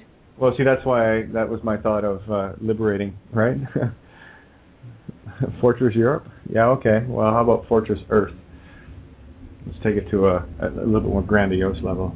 How about Fortress Universe?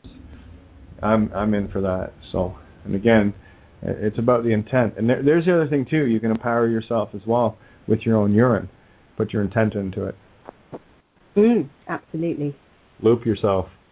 Get looped, baby. Get loopy. Yeah, loop de loop. It's funny, I had that line in a song called Full Circle. Isn't that interesting? Oh, there you go. Snake eating its own tail again. Full circle, isn't it? Yeah. The head. So you were on it before you knew you were on it. Well, and I had a hamster called Loopy Loo. Oh my God. Yay. Well, there you go. I mean, it's these are all just coincidences. So just please ignore what's going on, because it's stay in the illusion. You'll be much more comfortable with your Doritos and Diet Coke. Yeah. Area code 250. Who we got? Hazel.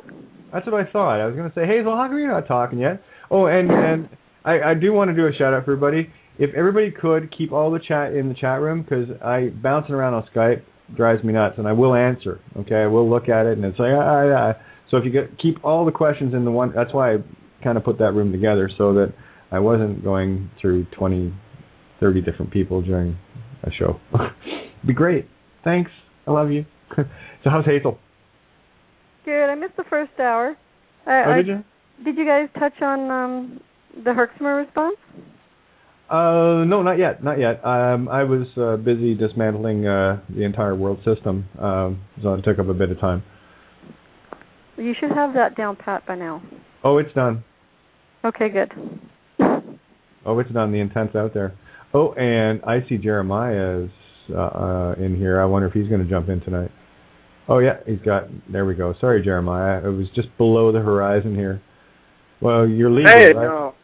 Right. No, don't worry about it. I'm loving this. Oh, goodness. Just having the philosopher's stone in our very, whim, and being able to ingest it and being able to completely just revitalize your energetic being.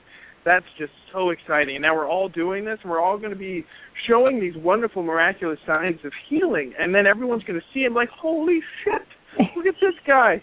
And then it's wonderful. It's beautiful, and I'm very excited. And I was going to say, not to confuse anybody, when Jeremiah said holy shit, that's an expression. It's urine. You don't touch the other stuff. Holy piss. There you go.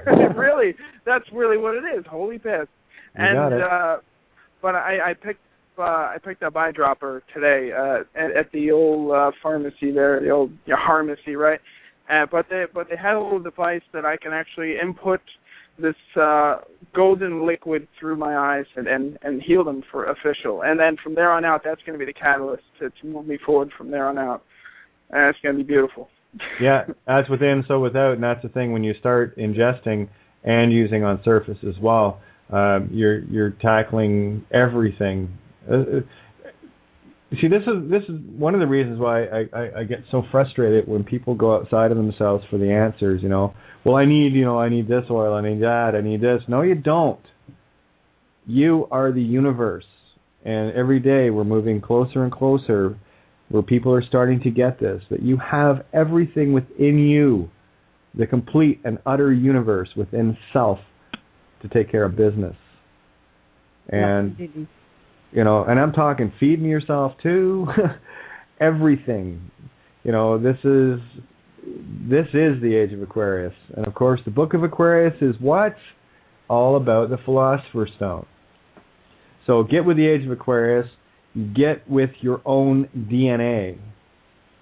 And folks, don't forget, just stepping into what everyone is saying out there, you can't eat this, and you can't do that, and you can't drink that, and everything's poison, and da-da-da, and da-da-da. Well, you don't need any of it. You've got your pee, you can survive completely and utterly, so you don't need food, you don't need water once you've hydrated yourself up. You could live off pee, wrap it on yourself, put it on yourself, drink it, and that's all you need. So you don't have to be worried about what you can and can't eat, and whether you're growing stuff or where you're buying stuff from. And you know exactly where it's come from. And then you know even more specially of if you put yourself in that lovely space, if you're being creative, if you're meditating, your pee will get better and better.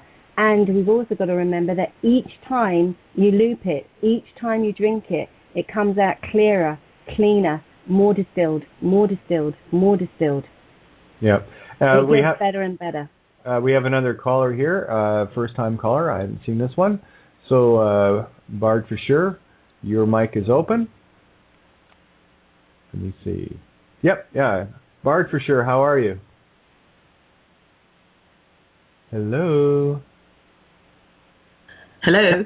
There you are. How are you? It's me, Bindi. Sorry, I thought my real name was up there instead of the tag. No. Just you see, Mike. For sure. Okay, my old tag. No worries. Exactly. How are you, Bindi? I'm good. I'm in day 3 of the whole urine thing, so I'm so happy with all this good news. Yay! Yay! I did it homeopathically a while back, and I've cured eczema applying it on the outside of my hands. And I've been starting with the whole thing forward for years. But 3 days ago, I thought, well, okay, in for the penny, in for the pound, baby. Yeah, exactly. And great, awesome, and even more powerful Scorpio. Shit. And by the way, Miranda Scorpio as well. Yay! Oh God! You get that one out. All the Scorpios, eh? Uh-huh. I've got a joke I'd like to read to you guys, and then I got to jump off and open my call. Can I do that, Kate? Oh, absolutely. And can you announce to everybody, because you haven't done that in a while, what goes on Thursdays and Fridays? Well, let me tell the joke first. Okay. This came in my newsletter from the complex I live in. They put out a newsletter every month, and she puts in a pretty darn good joke every time. This one is, I was sick and in the hospital. There was one nurse that just drove me crazy. Every time she came in, she would talk to me like I was a little child. She would say in a patronizing tone of voice, "And how are we doing this morning?" Or, "Are we ready for a bath?" Or, "Are we hungry?" I'd had enough of this particular nurse. One day at breakfast, I took the apple juice off the tray and put it in my bedside stand. Later, I was given a urine bottle to fill for testing, so you know where the juice went. The nurse came in a little later, picked up the urine bottle and looked at it. "My, it seems we are a little cloudy today." At this, I snatched the bottle out of her hand, popped off the top, and drank it down, saying, "Well, I'll just run it through again. Maybe it'll filter better this time." The nurse fainted, and I just smiled. And what a perfect coincidental joke to get in your newsletter. Yeah, excellent. Thanks, Kate, for letting me share that one with you. I love it, too. Excellent. Anyway, I'm so glad you guys are centering in on the urine therapy. It's really very beneficial. A dear man that had the newspaper, the Idaho Observer, and the Dark Agenda took him out in 2009. He was just in his mid-40s. He had a prison ministry, too. And his prisoners that he loved on, and took care of, said that had he not taught them or told them about the urine therapy, they wouldn't have made it through the prison experience. So he got prisoners drinking their urine, too. So it's really beneficial, everybody. It's a wonderful thing Kate's doing to let you guys know about it. And if you guys have a pen and a paper and want to know about my calls, and Kate, you're very generous to allow me to do this. That's so kind of you. We do it together, baby. Oh, you're so sweet, honey. Wednesdays and Thursdays are my calls, and they are at 8:45 Eastern Time. And the phone number is 218-936-4141. And the PIN number is 200-100-pound, and I love you all. You're just the greatest bunch of people. Keep up the doggone good work, and I just love everything you do, Kate. All I can do is God bless you, and all I can do is say promise. Promise. And rescue. I'm working on it, too. There you go. Well, Thanks, guys. you have a great call tonight, and we'll see you tomorrow night. See you tomorrow night, huh? Okay, darling. Bye-bye. Bye, everybody. Bye. Take care of you. And we have another caller in now too. So everyone, don't be shy. Just jump in when that means you too, Cole, Mister. I'm just going to sit back and be quiet. Not a chance. Believe it or not, he does talk the hind leg off a donkey occasionally. Oh, I know. I've talked to him. He can get her going. But. Just waiting for the... Okay, area code 604. Hi, Katie. It's Patty from Vancouver.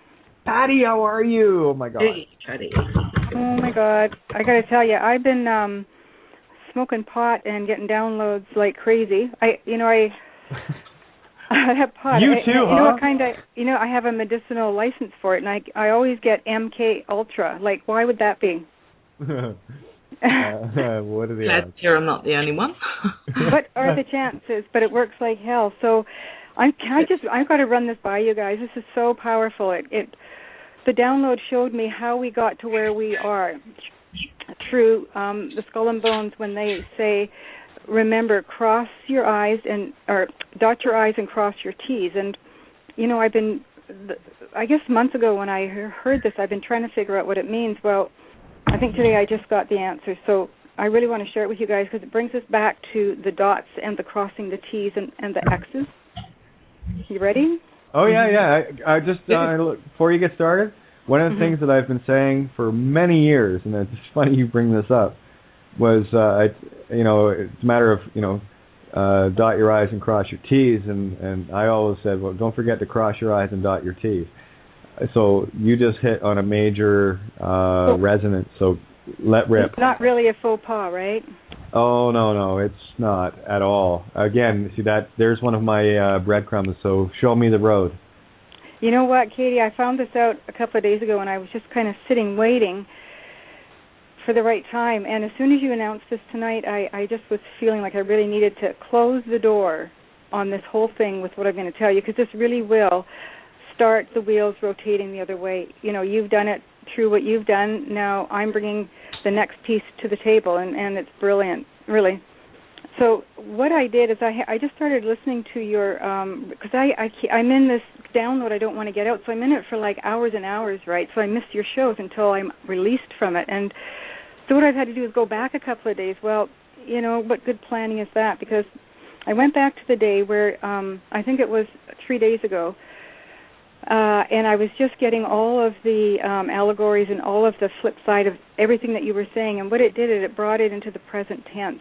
And it was just beautiful. So it's taken me about a day and a half to translate your broadcast into the language that we are supposed to be looking at it. The message is right in everything that you said, Katie.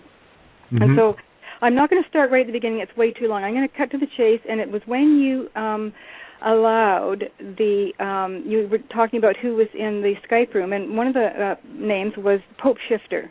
Yes. Okay. Who's in the call, by the way? That's Brian. Okay, hey. Hi, Brian. Well, this is brilliant because I think everybody, all the key players are probably listening to this right now, and you'll know who you are. So what happened is you had said, and I have written it all down here, but I don't want to go by the book. I want to kind of do it through my head. So you had said, Katie had said, we have Pope Shifter in the call, and I think it's area code 440. Well, it turned out that it was. Now, you had invited him into the room. Now, this is before you talked about the changing of the Pope. Now, this is all, you'd really have to go back to that broadcast and listen to it all play out. But once I give you the keys, you're going to hear it. So, area code 440, 4 represents the 4 corners of the earth, north, south, east, and west, okay? And so, the 4 corners of the earth started from one circle, one dot. Okay, that's who we are. We are the one singular dot. We are that middle point in the spoke of wheels, okay? So you've got this black dot, okay? Just think of it as the planet, is it Jupiter? I think it's Jupiter, yeah. It's the wheel of fortune. It's the circle with the spokes and the centerpiece. We're the centerpiece, okay? We were always meant to be round. We were always meant to be in a loop. We were always meant to be infinite. And so, and this is, I only discovered this, Katie, by listening to your show. And so the number 440, meaning the Pope, represents how, because Pope Shifter couldn't come in on that call. You had sent him away or you lost him, right?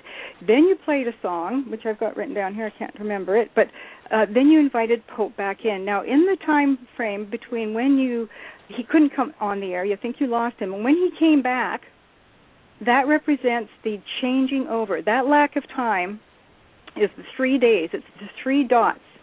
Okay, remember when I'm talking about dots, it has to do with days and it has to do with position, because they took our one dot in the middle of this wheel, and what they did is they changed the shape of the dot through frequencies. They changed the solfeggio scale from, this is why we love your music so much, Katie, because it's music to our ears. You're playing the tones on the 432, is it? Yeah? Yeah. As opposed to the 440. Well, our dot was created by using the 430, by the solfeggio. Well, they've hidden them, these ancient scales. These are beautiful, beautiful musical tones. So what they did is they took our dot, they changed the frequency by making that dot change its shape by using the 440 scale. Do, re, mi, fa, sol, la, ti, do. And I think you said at one time, Kate, you always wanted to be in fa. Well, fa is the fourth letter, A, B, C, D, E. Yeah, the scale used to start, the ancient scale started at fa. Well, I didn't know this, and I had heard you say that briefly. I didn't even really remember. But as I'm looking at my 4, I'm being forced now to look at 4. So I look at 4, do, re, mi, fa. Well, fa is the fourth note, okay? So they took our fourth note, fa, okay, it's number 4.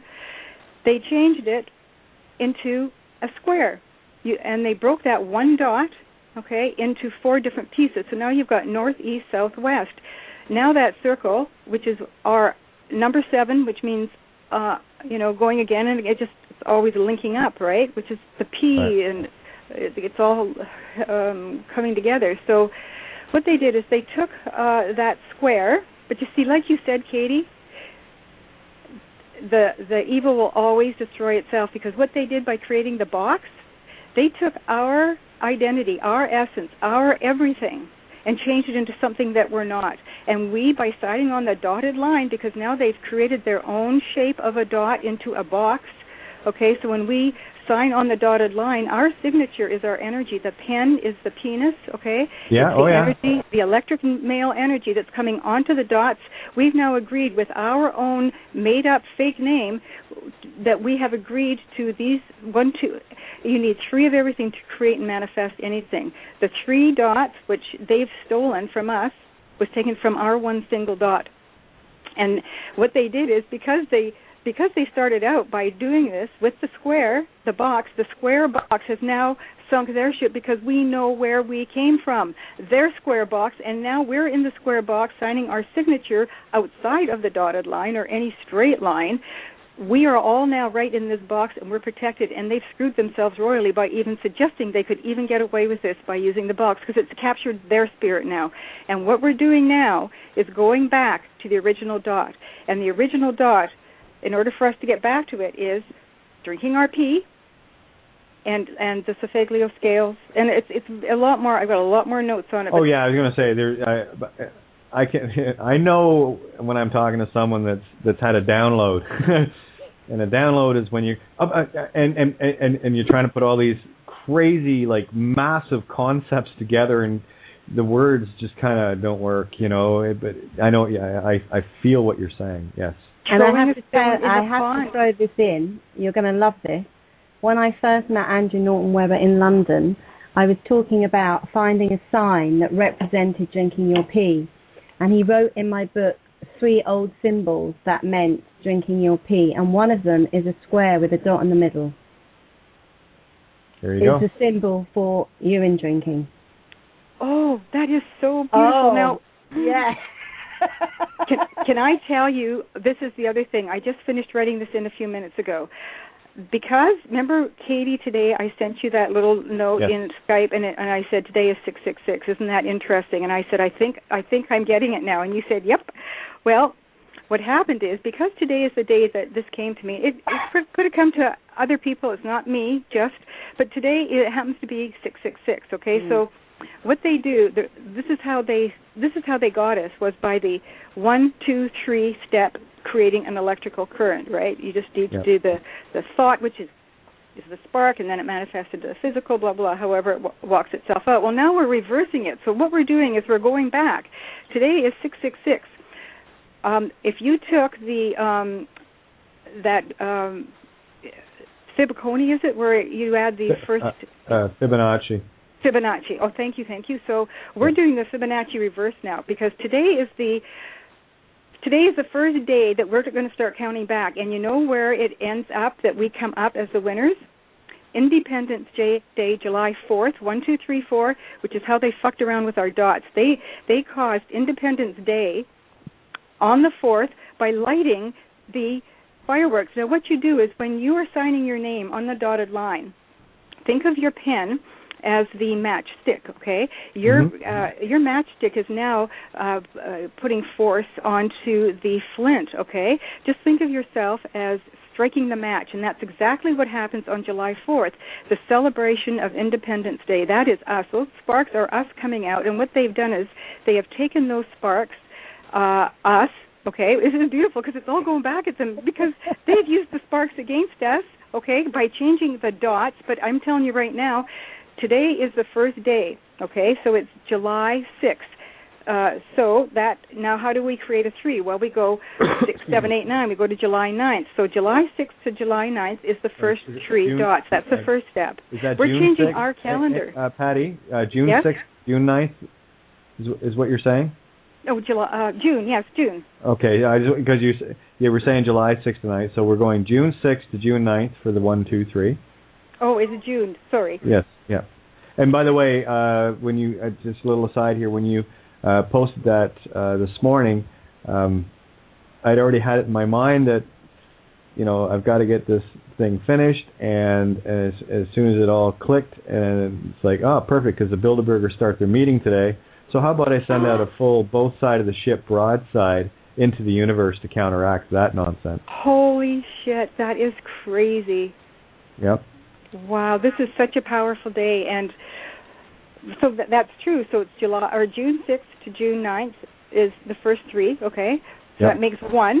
Then you go 3 plus 6 is 9. I did that. So 9 plus 6 brings us up to 15. Okay, and then the 15th to the 30th is the third dot. Now, what By happens the way, is... 15th is my birthday, so just... Yeah, holy shit.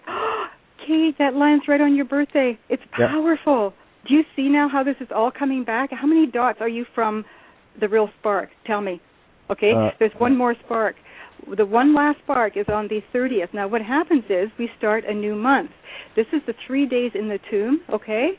Yep. And the 4th day is July 4th, Independence Day. We're backtracking all the way back to that signature when it was signed, July 4th. We're negating it all. Those sparks that were once used against us are going to be used for us. Watch. This is how it's all manifesting. All we have to do is backtrack it, and it's going to be back to exactly where it should be. There we go. Reverse out of here. Hey? Holy wow. Get in the box through them. Katie, you were spot on when you said evil will always destroy itself. We are in the box right now. We're heading back home. Yep. Wow. And reverse is... in the chariot. This is the chariot taking us back home. Because it's the 7. wheels.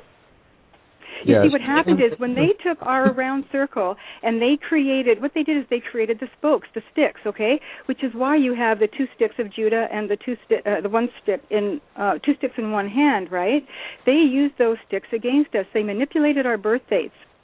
Yeah. With the moon and the sun, because the moon is a satellite. It's man-made. The sun, you know, these two forces represent the reptilian brain in us. They did it in the physical. What they did is they took our universe away from us by interfering with the moon and the sun, which is why I believe, could be wrong, you know, that when we put our horoscopes in. Now, why is it that Santo would be so skilled in this? Because he needed the information from the other side of the dimension to apply it to the truth. And I believe truly that's why Santos has this incredible skill, because we are now going to know who we are by eliminating the moon and the sun in the astrology, okay, which has interfered with who we really are anyway. It's the reptilian brain. Once we get rid of that in our psyche and understand it, the reptilian brain will be dead and gone in us, in the physical. And something else to keep in mind as well, with the sun getting so bright, when I see the moon reflection being so much brighter as a result, all that is to me is a manifest attempt to boost the frequencies from the moon, because they've lost complete control of this place. Well, then aren't you lucky it's nearly a new moon? Yeah. You know, so I mean... It's happening in the dark. Absolutely. That's why I say I look at that sun, and the only intention I have is I want to turn that little bastard inside out and backwards. Wow. Well, this is how they also created their own circle by using the sticks, like the. And you've said about the 2 sticks, and and here we go again. The moon is a circle, and you've got the 2 sticks, and right, and this new moon is in Gemini, which is represented by 2 lines, isn't it? Yep, and of course, don't forget we are crossing the sticks. Oh, you took words out of my mouth. Yeah, thanks, you censored it. And I haven't even drank your wee. How's that? But when they crossed the stick, this is interesting. This is how they went from 2 sticks to 4. What they did is in the cross in the sky, right? It's that represents the 2 sticks. But when look at the pictures that we see of Jesus on the cross. Well, we've got some guy on the left of him and some guy on the right of him. Well, they got the thief, which is the thief in the night, okay, and they got the other guy who's the murderer. Well, guess what? Those 2 extra sticks, those 2 extra meat sticks, are what created the meat stick. They put the meat on the stick to create this illusion that Jesus Christ was hung on the cross. He was not. This is just a big lie. This is what they did to create. It's all metaphorical, allegorical, and we're tearing it to shreds now. They took those 2 other sticks, those 2 meat sticks hanging beside Christ, and made the other 2 dots from him. 1 sec, Patty. We got 90 seconds here. I just got to do my on-air shout-out. If you want to call in, area code 661-467-2401 to get into the rolling into the recording. Also, a great big thank you to criticalmassradio.co.uk. Paul, Lisa, all the hosts at Critical Mass, and thank you guys so much. Look what you did. You changed the universe. How can I not be grateful? How can we all not be grateful? Thank you so much. So anyway, there you go. We are great. Yes. I think we've had a group download, don't you think? It should be upload and stuff. Oh, yeah. Can I say another thing? This is... keep going, Patty. You're on a roll. I'm on a roll. And you know what, Katie? I really I'm like you. When I start talking, if I'm interrupted, it's that whole spirit pouring down. And as soon as that interruption is interrupted, it's very hard to get back on track, isn't it? Yep. Yeah. So, I just keep finding things I've written down. Now, this is really, really amazing. I kept thinking, today's the first day I drank pee, by the way. Yay! So, oh my God, thank you. Golden shower.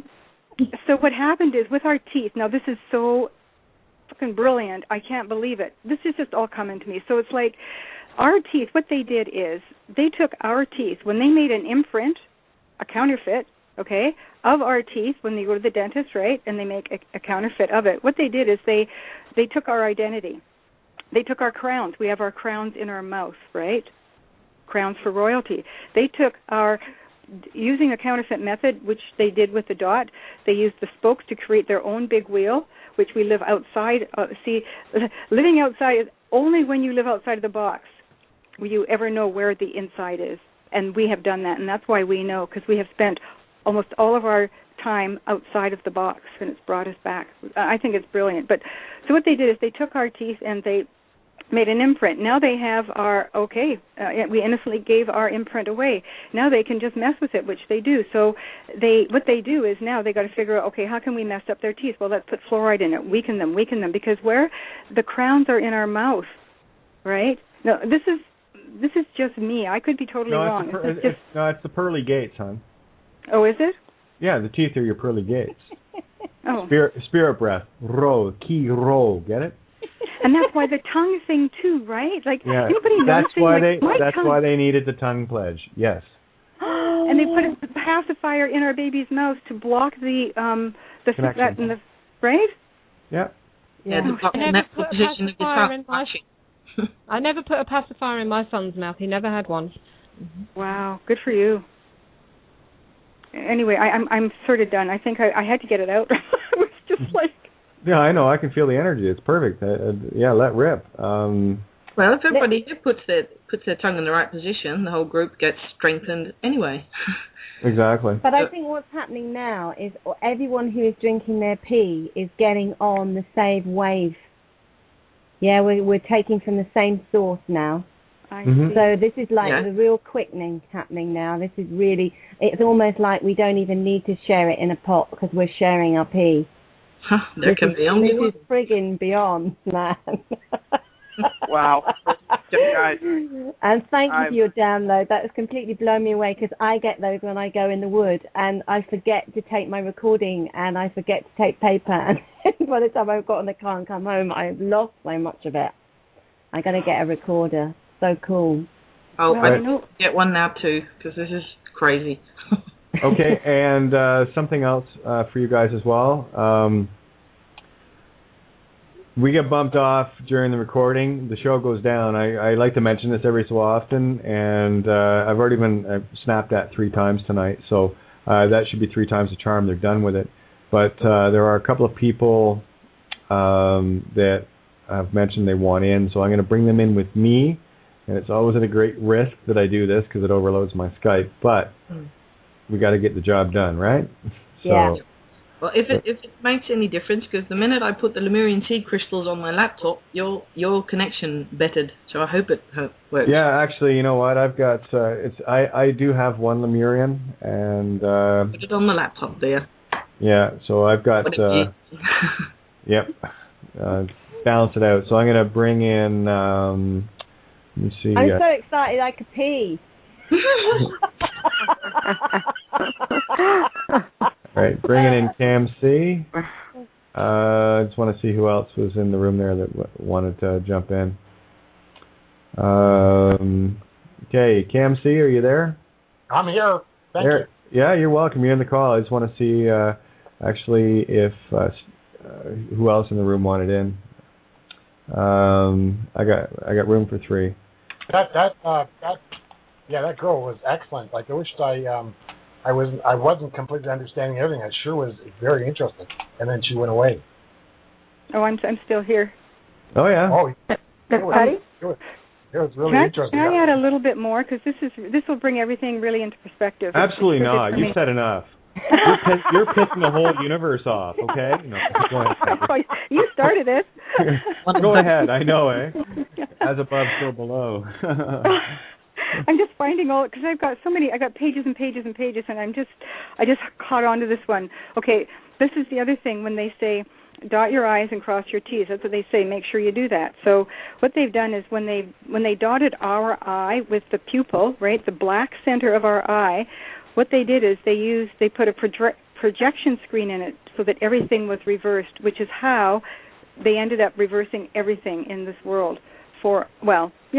Because everything that we look at is reversed. Now, before this happened, and they used the dots to do this. It all goes back to these dots. You should so see we're my not looking at reality. It's false. It's like false.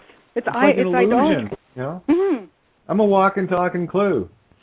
You should see the mirror from my perspective and go, what the fuck is going on? I think about that quite a bit, actually. Because... Yeah. Talk about a reality check. Oh, no kidding. Yeah. Assholes. Just saying. Sense of humor was this?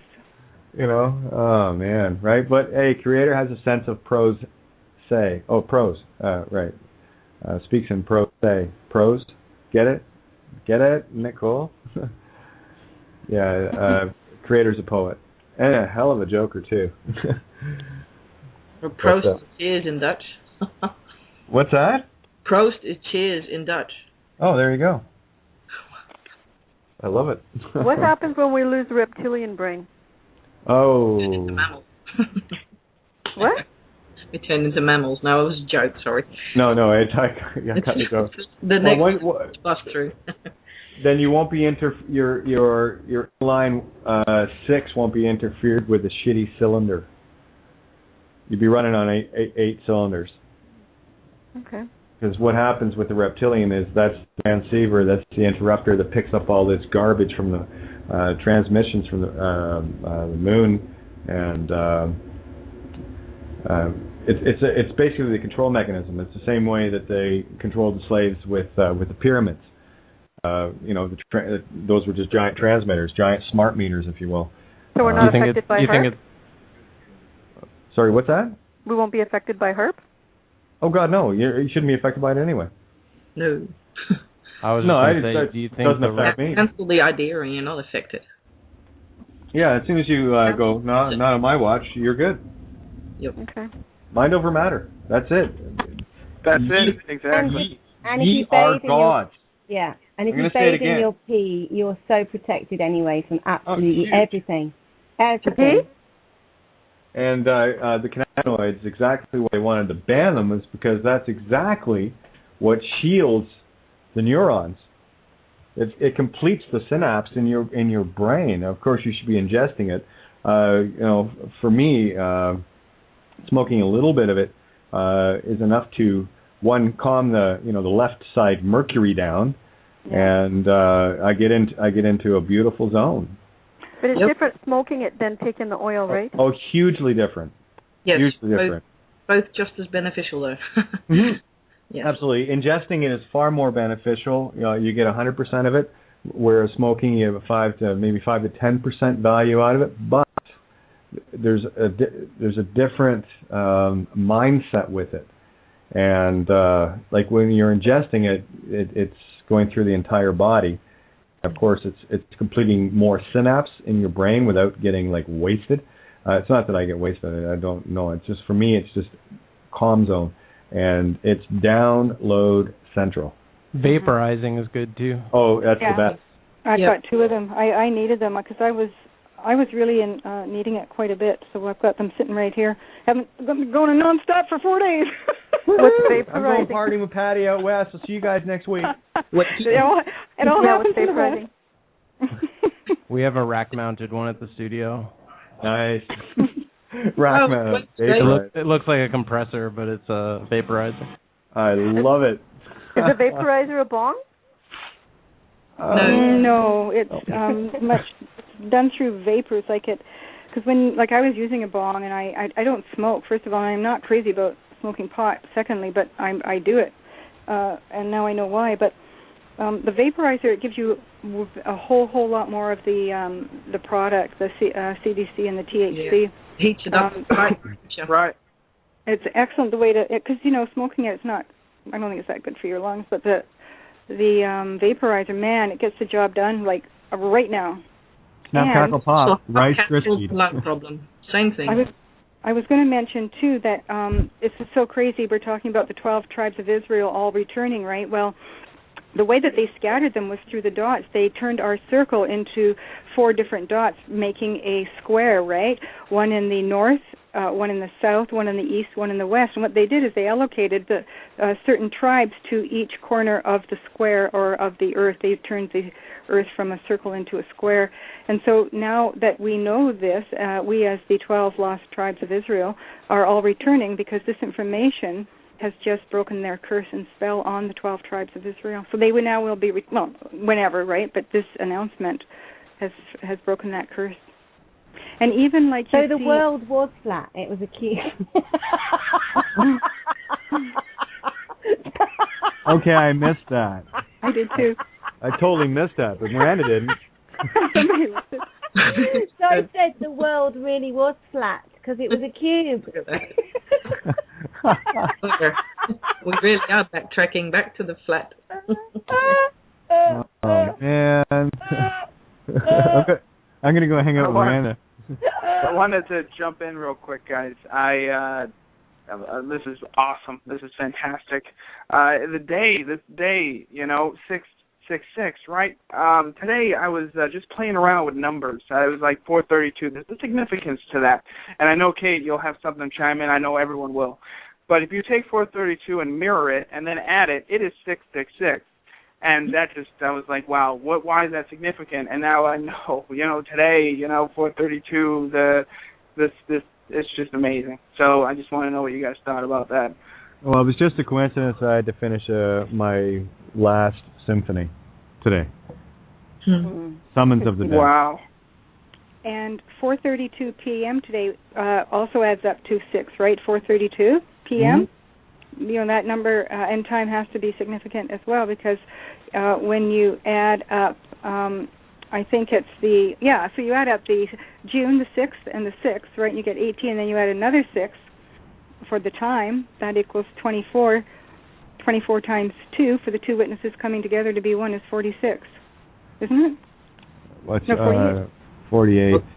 We'll take the word for it. Which is government. And as a bat. The government has changed, right? Because 12 means government.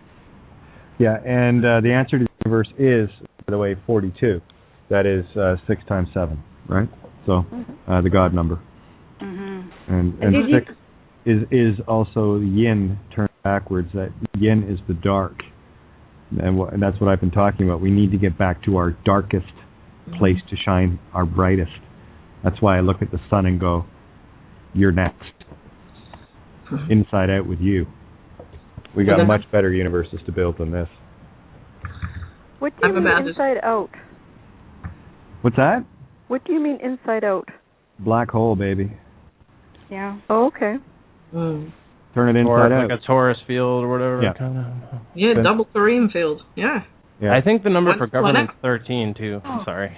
Well, yeah, that's the all-seeing eye. That's the 13th tribe, right? So that's the one that tries to rule all. But of course, they put the all-seeing eye where? On their $1 bill, and that's the only one that has any quote power unquote.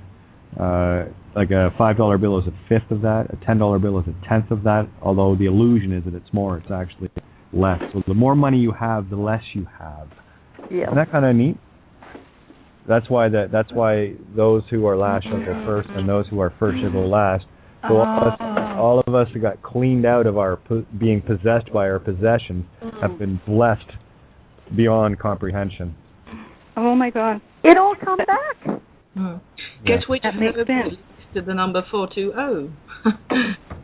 Yeah, 420. There's smoke 'em if you got 'em. Yeah. 420, baby. Let's roll. Literally. Can I? Oh, sorry. Sorry, that's a bit of the Dutch coming through. Go ahead, Patty. I've just found something else. Kind of how this all gets us back into the circle. Like, because you were talking about Orion so much, I kind of went to Bill Donahue's thing, and I looked at it and everything, and then I thought, okay, you know what? I'm just trying to look at this from the middle point. So you had mentioned that the Vatican and the Lucifer telescopes are all pointing at the Orion Belt and Orion Nebula. Yeah. Sorry? At the Orion Nebula. It's below the belt. Okay. Oh, look, they hit us. They hit us below the belt. Oh, the gonads. Perfect. Oh, bloody hell. They're shooting his nuts off, right? Making him feminine. Well, again, where that would be in Orion would probably be, that's the nebula is, as I've put it very, very clearly, it's ejaculating stars. That's the male Anu, right? But that's where they're shooting. They're trying to see. I'm reversing it, and I'm saying, okay, you know what? They're putting energy. Now, what happens is because as above, so below, right? Well, let's go as below, so above. So below the church, they've got the sacred ritual, demonic entity energy there, right? So that demonic energy attaches to the next thing up. Well, the next thing up is the next dot, which is our prayers, okay? So now our prayers are attached to this negative energy, which takes it up to the Orion Nebula. Well, if you look at it the other way, now they know the power behind the Orion, right? I mean, it's powerful.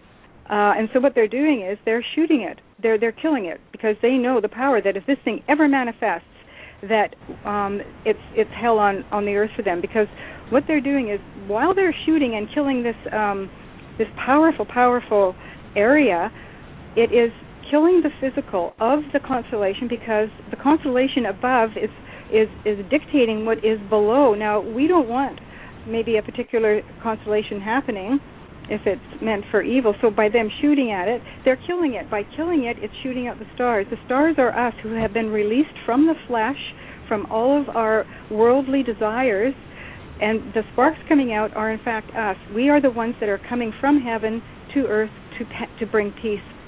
And by shooting themselves, and that's what they did. They were shooting themselves in the nuts by killing the male aspect, okay, of the flesh, which is representative of the constellation, which they've done in the physical manifestation, so it will manifest on Earth.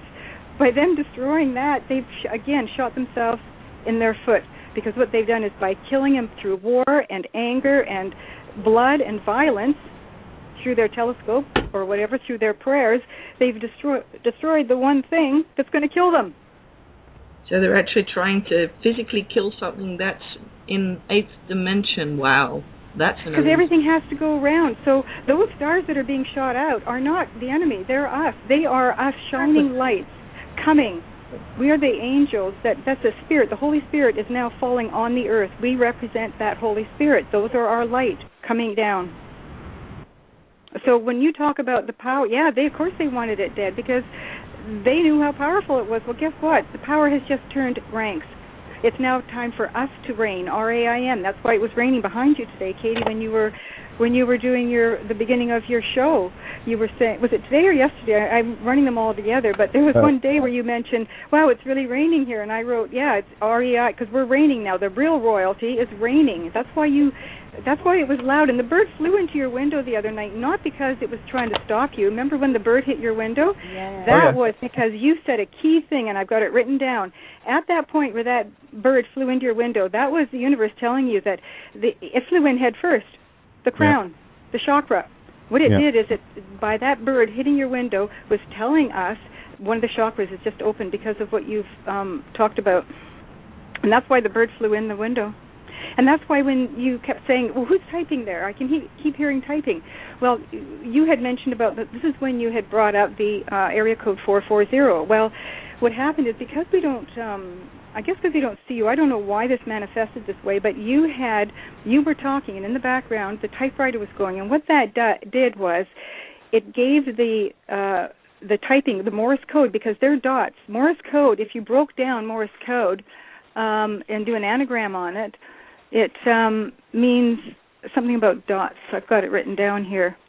So dots were made by tapping your fingers on the dots on the typewriter, okay? And the typewriter was represented the dots and the fact that they're using the dots to manipulate. It's all kind of tied together.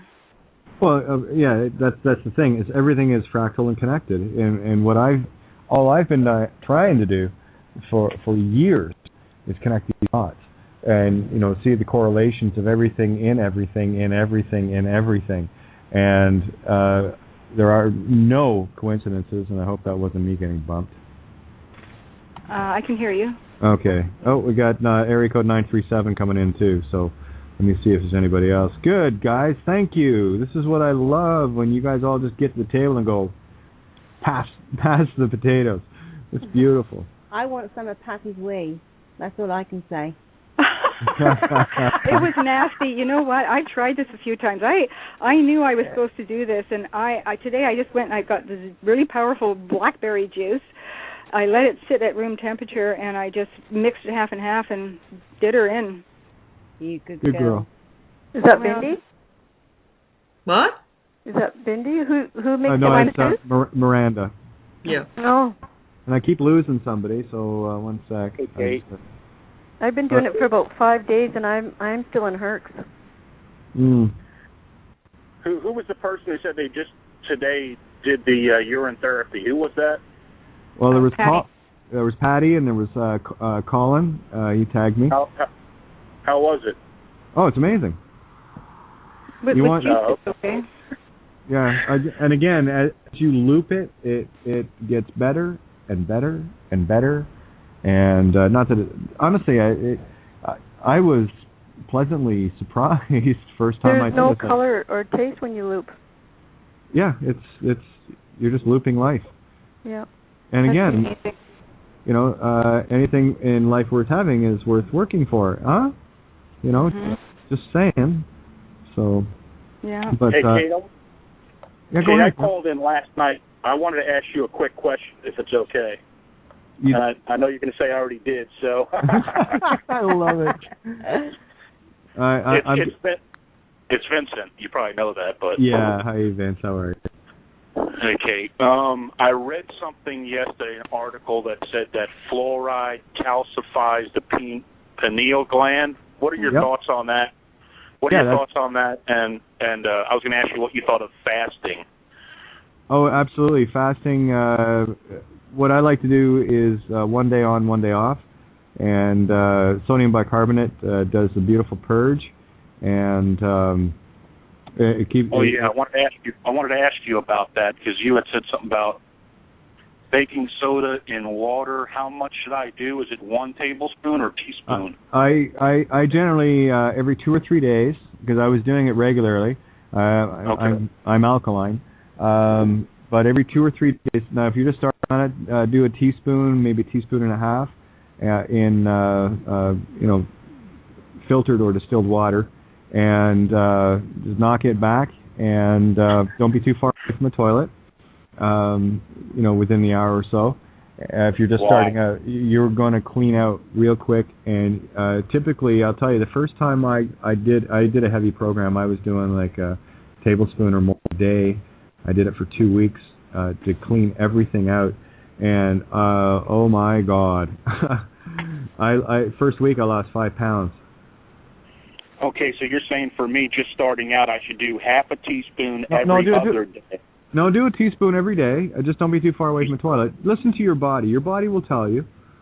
Okay. It will. It will. So it will scream at you.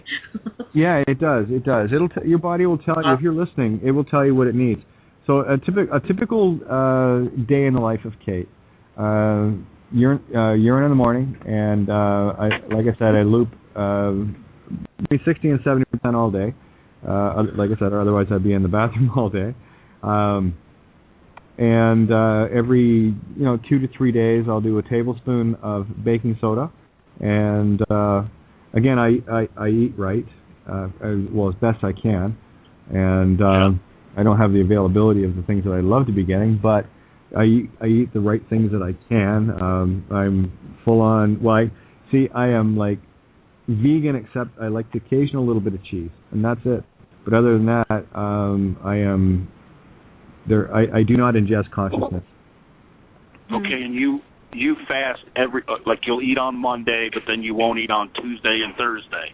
Yeah, just I'll and sometimes I'll go a couple of days with eating, and then take a day, and whatever my body tells me. When I feel I need to clean, then okay, I'm good. And with the urine, you're giving your body all the nutrients you need anyway. With the baking soda, because I had cancer and I lived on that stuff, it cured me. If people can't stand the taste, which I couldn't, you can buy empty gel caps at the health food store. Like I got the big ones, and just fill them up, and you can take the baking soda that way. It's the only way that I could do it. Mm-hmm. Mix it with honey, works. Yeah, a little bit of honey. Or maple syrup.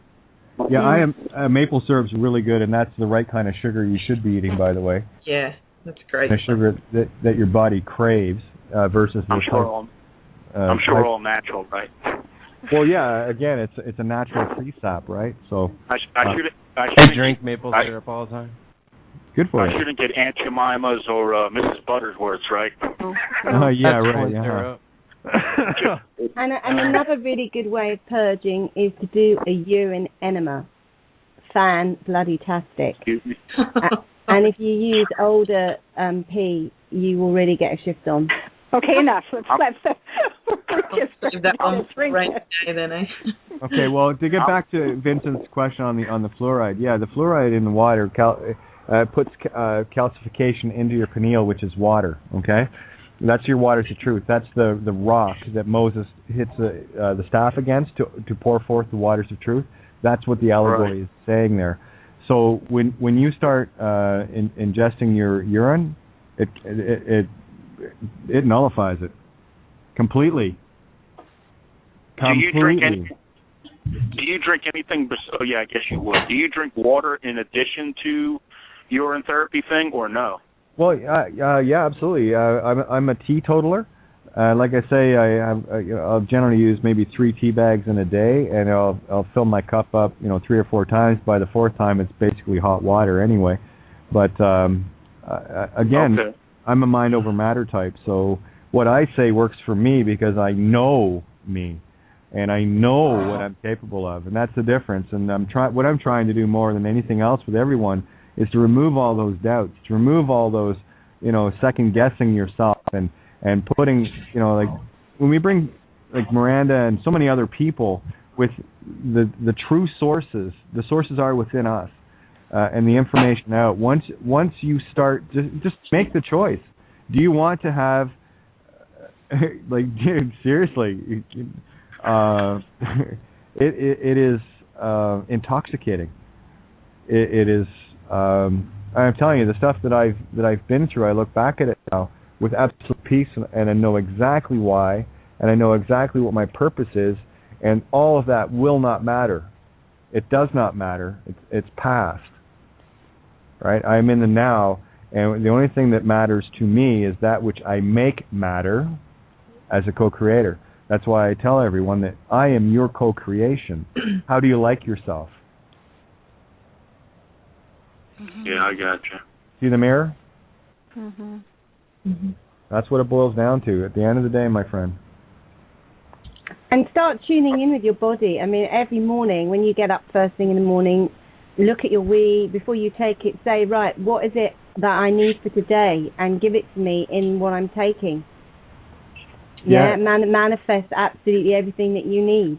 Tune into your body in the morning. And before you go to sleep at night, program your DNA, program your we.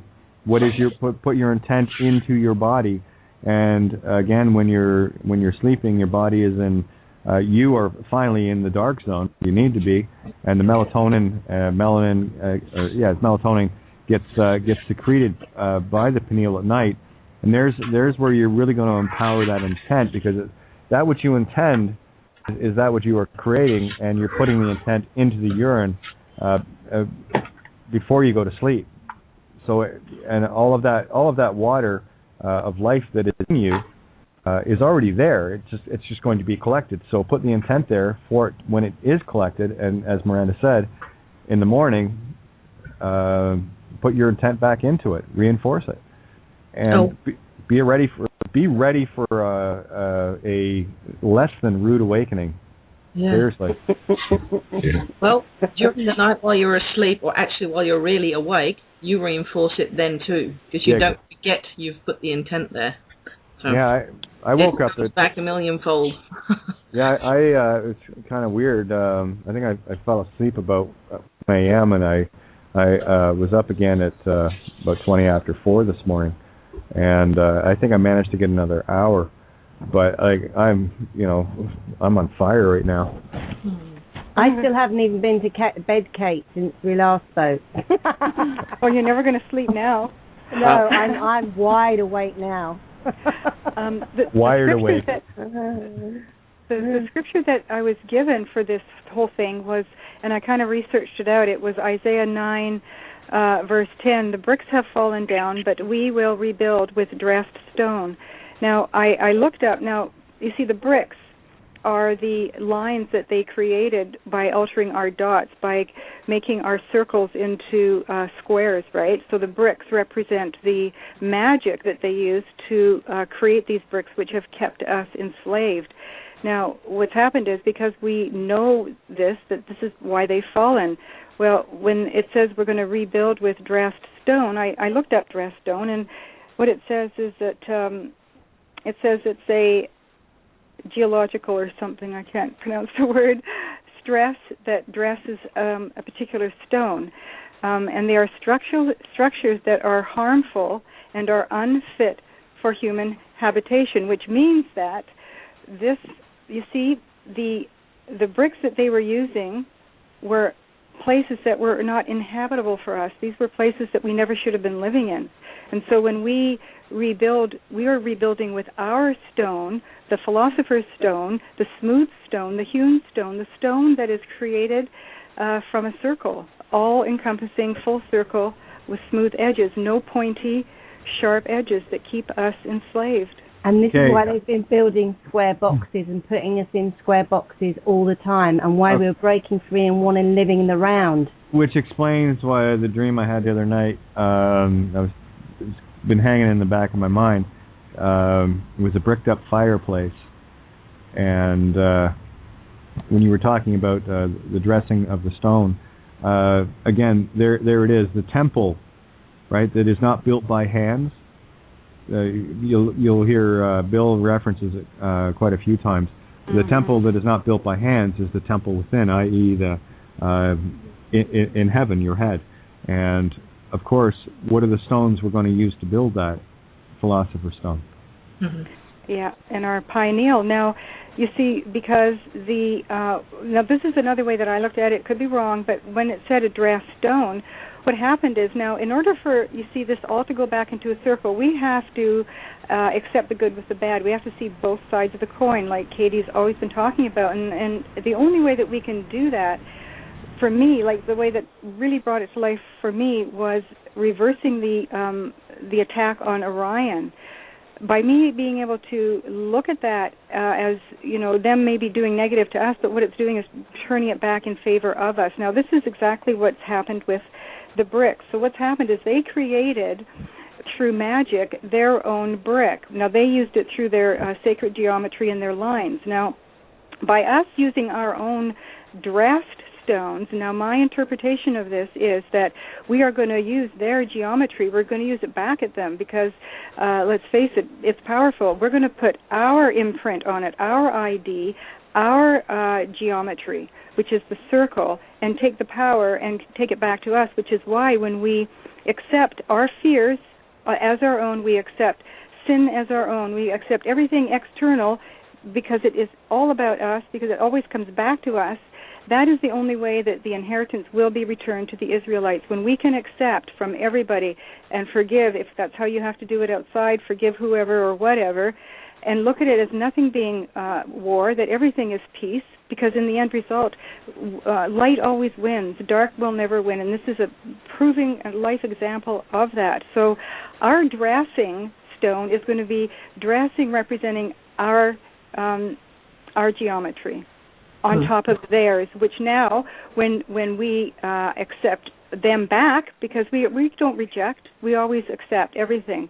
Love is unconditional. So when we say to these people, okay, I like Kate's letter did today, what we've done is we've taken their dressing, their geometry away and put ours on top, because now they're bringing it back into us where it belongs. That's the only way we can get our inheritance back. We have to accept both sides of the contract, because they're coming to us for our light. Our light is going to purify. We are not to judge who comes into our home. We just allow, as Kate says, everybody sits at our table. So when we shut them out, when this fear is knocking at our door, okay, when for instance, like with Kate, who's been attacked a few times online the last few days, well, by Katie, I believe that by you just allowing it, right, and just going, okay, it is what it is, you've accepted it, you've allowed it, and by accepting it, this is how the Israelites, through peace, love, and absolute unconditional love, will always accept the enemies, that's how you want to look at it, into the camps, because they are seeking our light. So when fear is knocking, it's not fear, it's these poor dark souls just wanting to come into us where they know the pure light exists. And when we open it up, we now have represented unconditional love. Well, like I say, I don't have a door. I ripped it off a while back, and all are welcome to this table. Every single individual and that was mentioned in that document, and those that weren't, your amnesty is waiting for you. Can you take it? And that's all they have to do. They have to take their own amnesty. And the amnesty, it can never be given. That is a trespass. And I will not trespass. The amnesty must be taken upon self to see by one's actions. And the decision is very simple. That's not, there's the two questions. Is that something I would do or something I would not do? That's the only choice you have. And they have to make the choice for amnesty. That's not something I will do anymore. And of course, at that point, all is forgiven on both sides of the coin. Mm-hmm. Yeah. And do you remember, Kate, in one of your shows, I think it was the same one a couple of days ago that I was listening to, you mentioned, or somebody mentioned on the air, and they said, what's that noise? It sounds like Morse code. And I could hear it, and it sounded like Morse code, and somebody did bring it up. Well, I looked up the Morse code. The Morse code in an anagram comes out to here come dots. Well, what are the chances that somebody would hear Morse code, I do an anagram on it, and here I am talking about dots. Well, they're just telling you right there with Morse code, the dots are coming back home. Yep. Did-it-did-did-did-did-did. Yep. In the right shape. S-O-S. That's divine feminine of creation, divine feminine. Can I just make a comment on the whole circle, returning to the circle form? I've just been busy remodeling one of my rooms that is square into a circle, and I'm painting Santos Starman on it. So nice. If I lie down in the middle, I've got every angle, not just one. Nice. Well, again, there's no straight lines in creation. I mean, we are arcs of light. An arc is not a straight line. It is a curved line. Exactly. Same as the Ankh. If you Ankh your energy, it returns back to you. Yep. That's why they used it during the mating rituals. The whole idea of the ankh was to keep the energy circular. That's why it was such a sacred process to do that. And the tongue against the roof of your mouth. Of the mouth. Yep. Yeah, that is critical, and something as a great piece of, if people find themselves stressed out at any point, if you want to calm yourself immediately, just put your tongue to the roof of your mouth. Yep. Point your eyes 45 degrees upward, and you're in alpha immediately. Do you remember, Katie, in the Bible where it talks about the Israelites, and I think it was the tribe of Ephraim, where they did a test on them, and it was the way that they could tell if they were an Ephraimite or not was by their, they had to say Shibboleth or something, and I think they actually lisped. Now, isn't it interesting that Moses had a lisp or a speech impediment? Well, it's probably because he had his tongue in the right place. Probably. Yeah. Oh, all the little tricks that are coming out, eh? It's no wonder these guys are so paranoid and ramping up the nonsense. But these Bilderberg, this meeting, I'd love to be behind the wall. They're sitting around the table going, shit. How do we shut these guys up? Well, you don't, you see, because we're the creators. Oh my God, this is the first dot with this is making total sense. Today, remember I said it's the 666. Well, the Bilderbergers are meeting today. This is the first dot on the way back. This is the first step because the Bilderbergers are sitting down, allocating all the things that they have to give back to us because it's rightfully ours. So this is the first step back today. There we go. In reverse. June 22nd came up as well, by the way, which I thought was interesting. Of course, that's the catch-22. Yeah. Right, so pay double attention. Blessing. Plus double blessings, right? Right. And it was actually a friend of mine, Richard, that was here.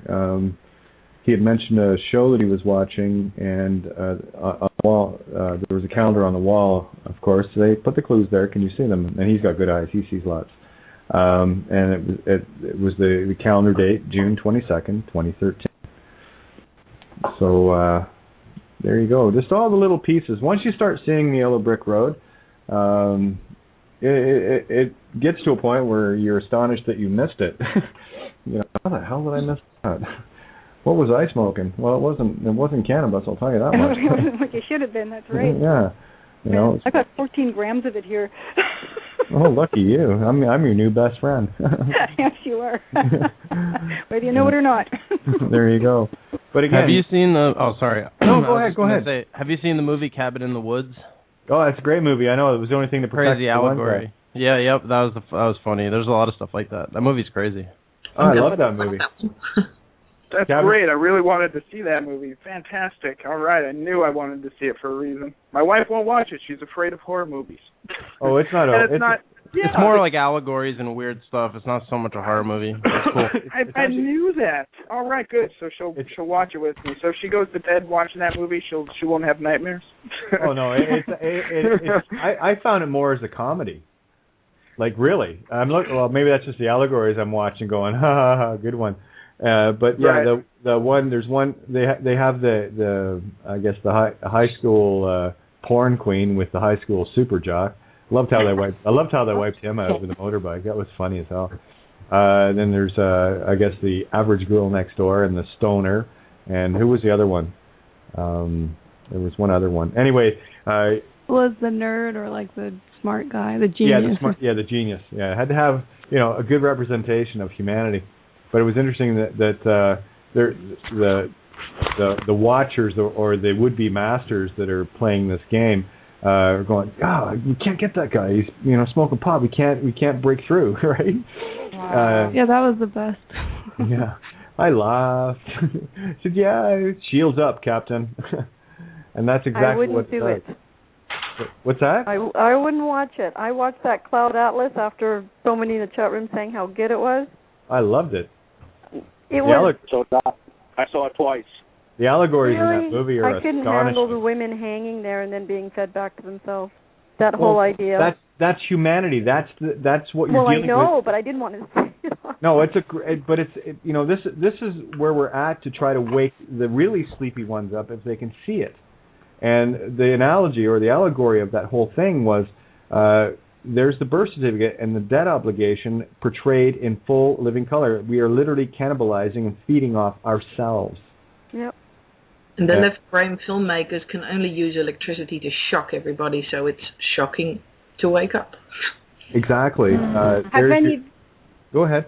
Have any of you guys seen Lars and the Real Girl? No. What's it called? Lars and the Real Girl, and it's got what's his name in it? That really famous boy that's in everything at the moment. Yeah. Ryan Gosling. Right. Yes, I've seen that. So I thought, I'll watch this. Anyway, I started it, and it's very weird because he's a very strange individual, and he gets himself one of those porno dolls, you know, the big lifelike dolls. But it's not about that at all. It's about how people communicate and how it's just a really beautiful and very sweet, funny film. So I highly recommend that. Lars and the Real Girl. It's gorgeous. It really was. I'll vouch for you for that. It was really beautiful. sweet. It was really cool, really quirky, but really cute. Did make me laugh too. And the other one I watched the other day that was beautiful was The Intouchables, a lovely French film about this quadriplegic guy. Beautiful film. Yeah, fabulous film, that one. Gorgeous. I cried and laughed and Right on. I don't know where to go now. We just kind of smoked that. You know what a decimal point? I did an ammogram on a decimal point. It means, get this, I'm a dot in place. I don't think that means anything. Might, you know. You and Miranda get along fine. Miranda's a lexicogrammer. Oh, I've been doing this so many years. Yeah. I should read. I'll have to do that, Patty. We'll have to connect, and I'll read you some of the lexicograms that I've done. I've heard them, and they're awesome. I wish I could do that. I'm not that good. No, but you can. You're already doing it. You've actually done a lexigram out of a decimal point. I think that's brilliant. Oh, I didn't do this.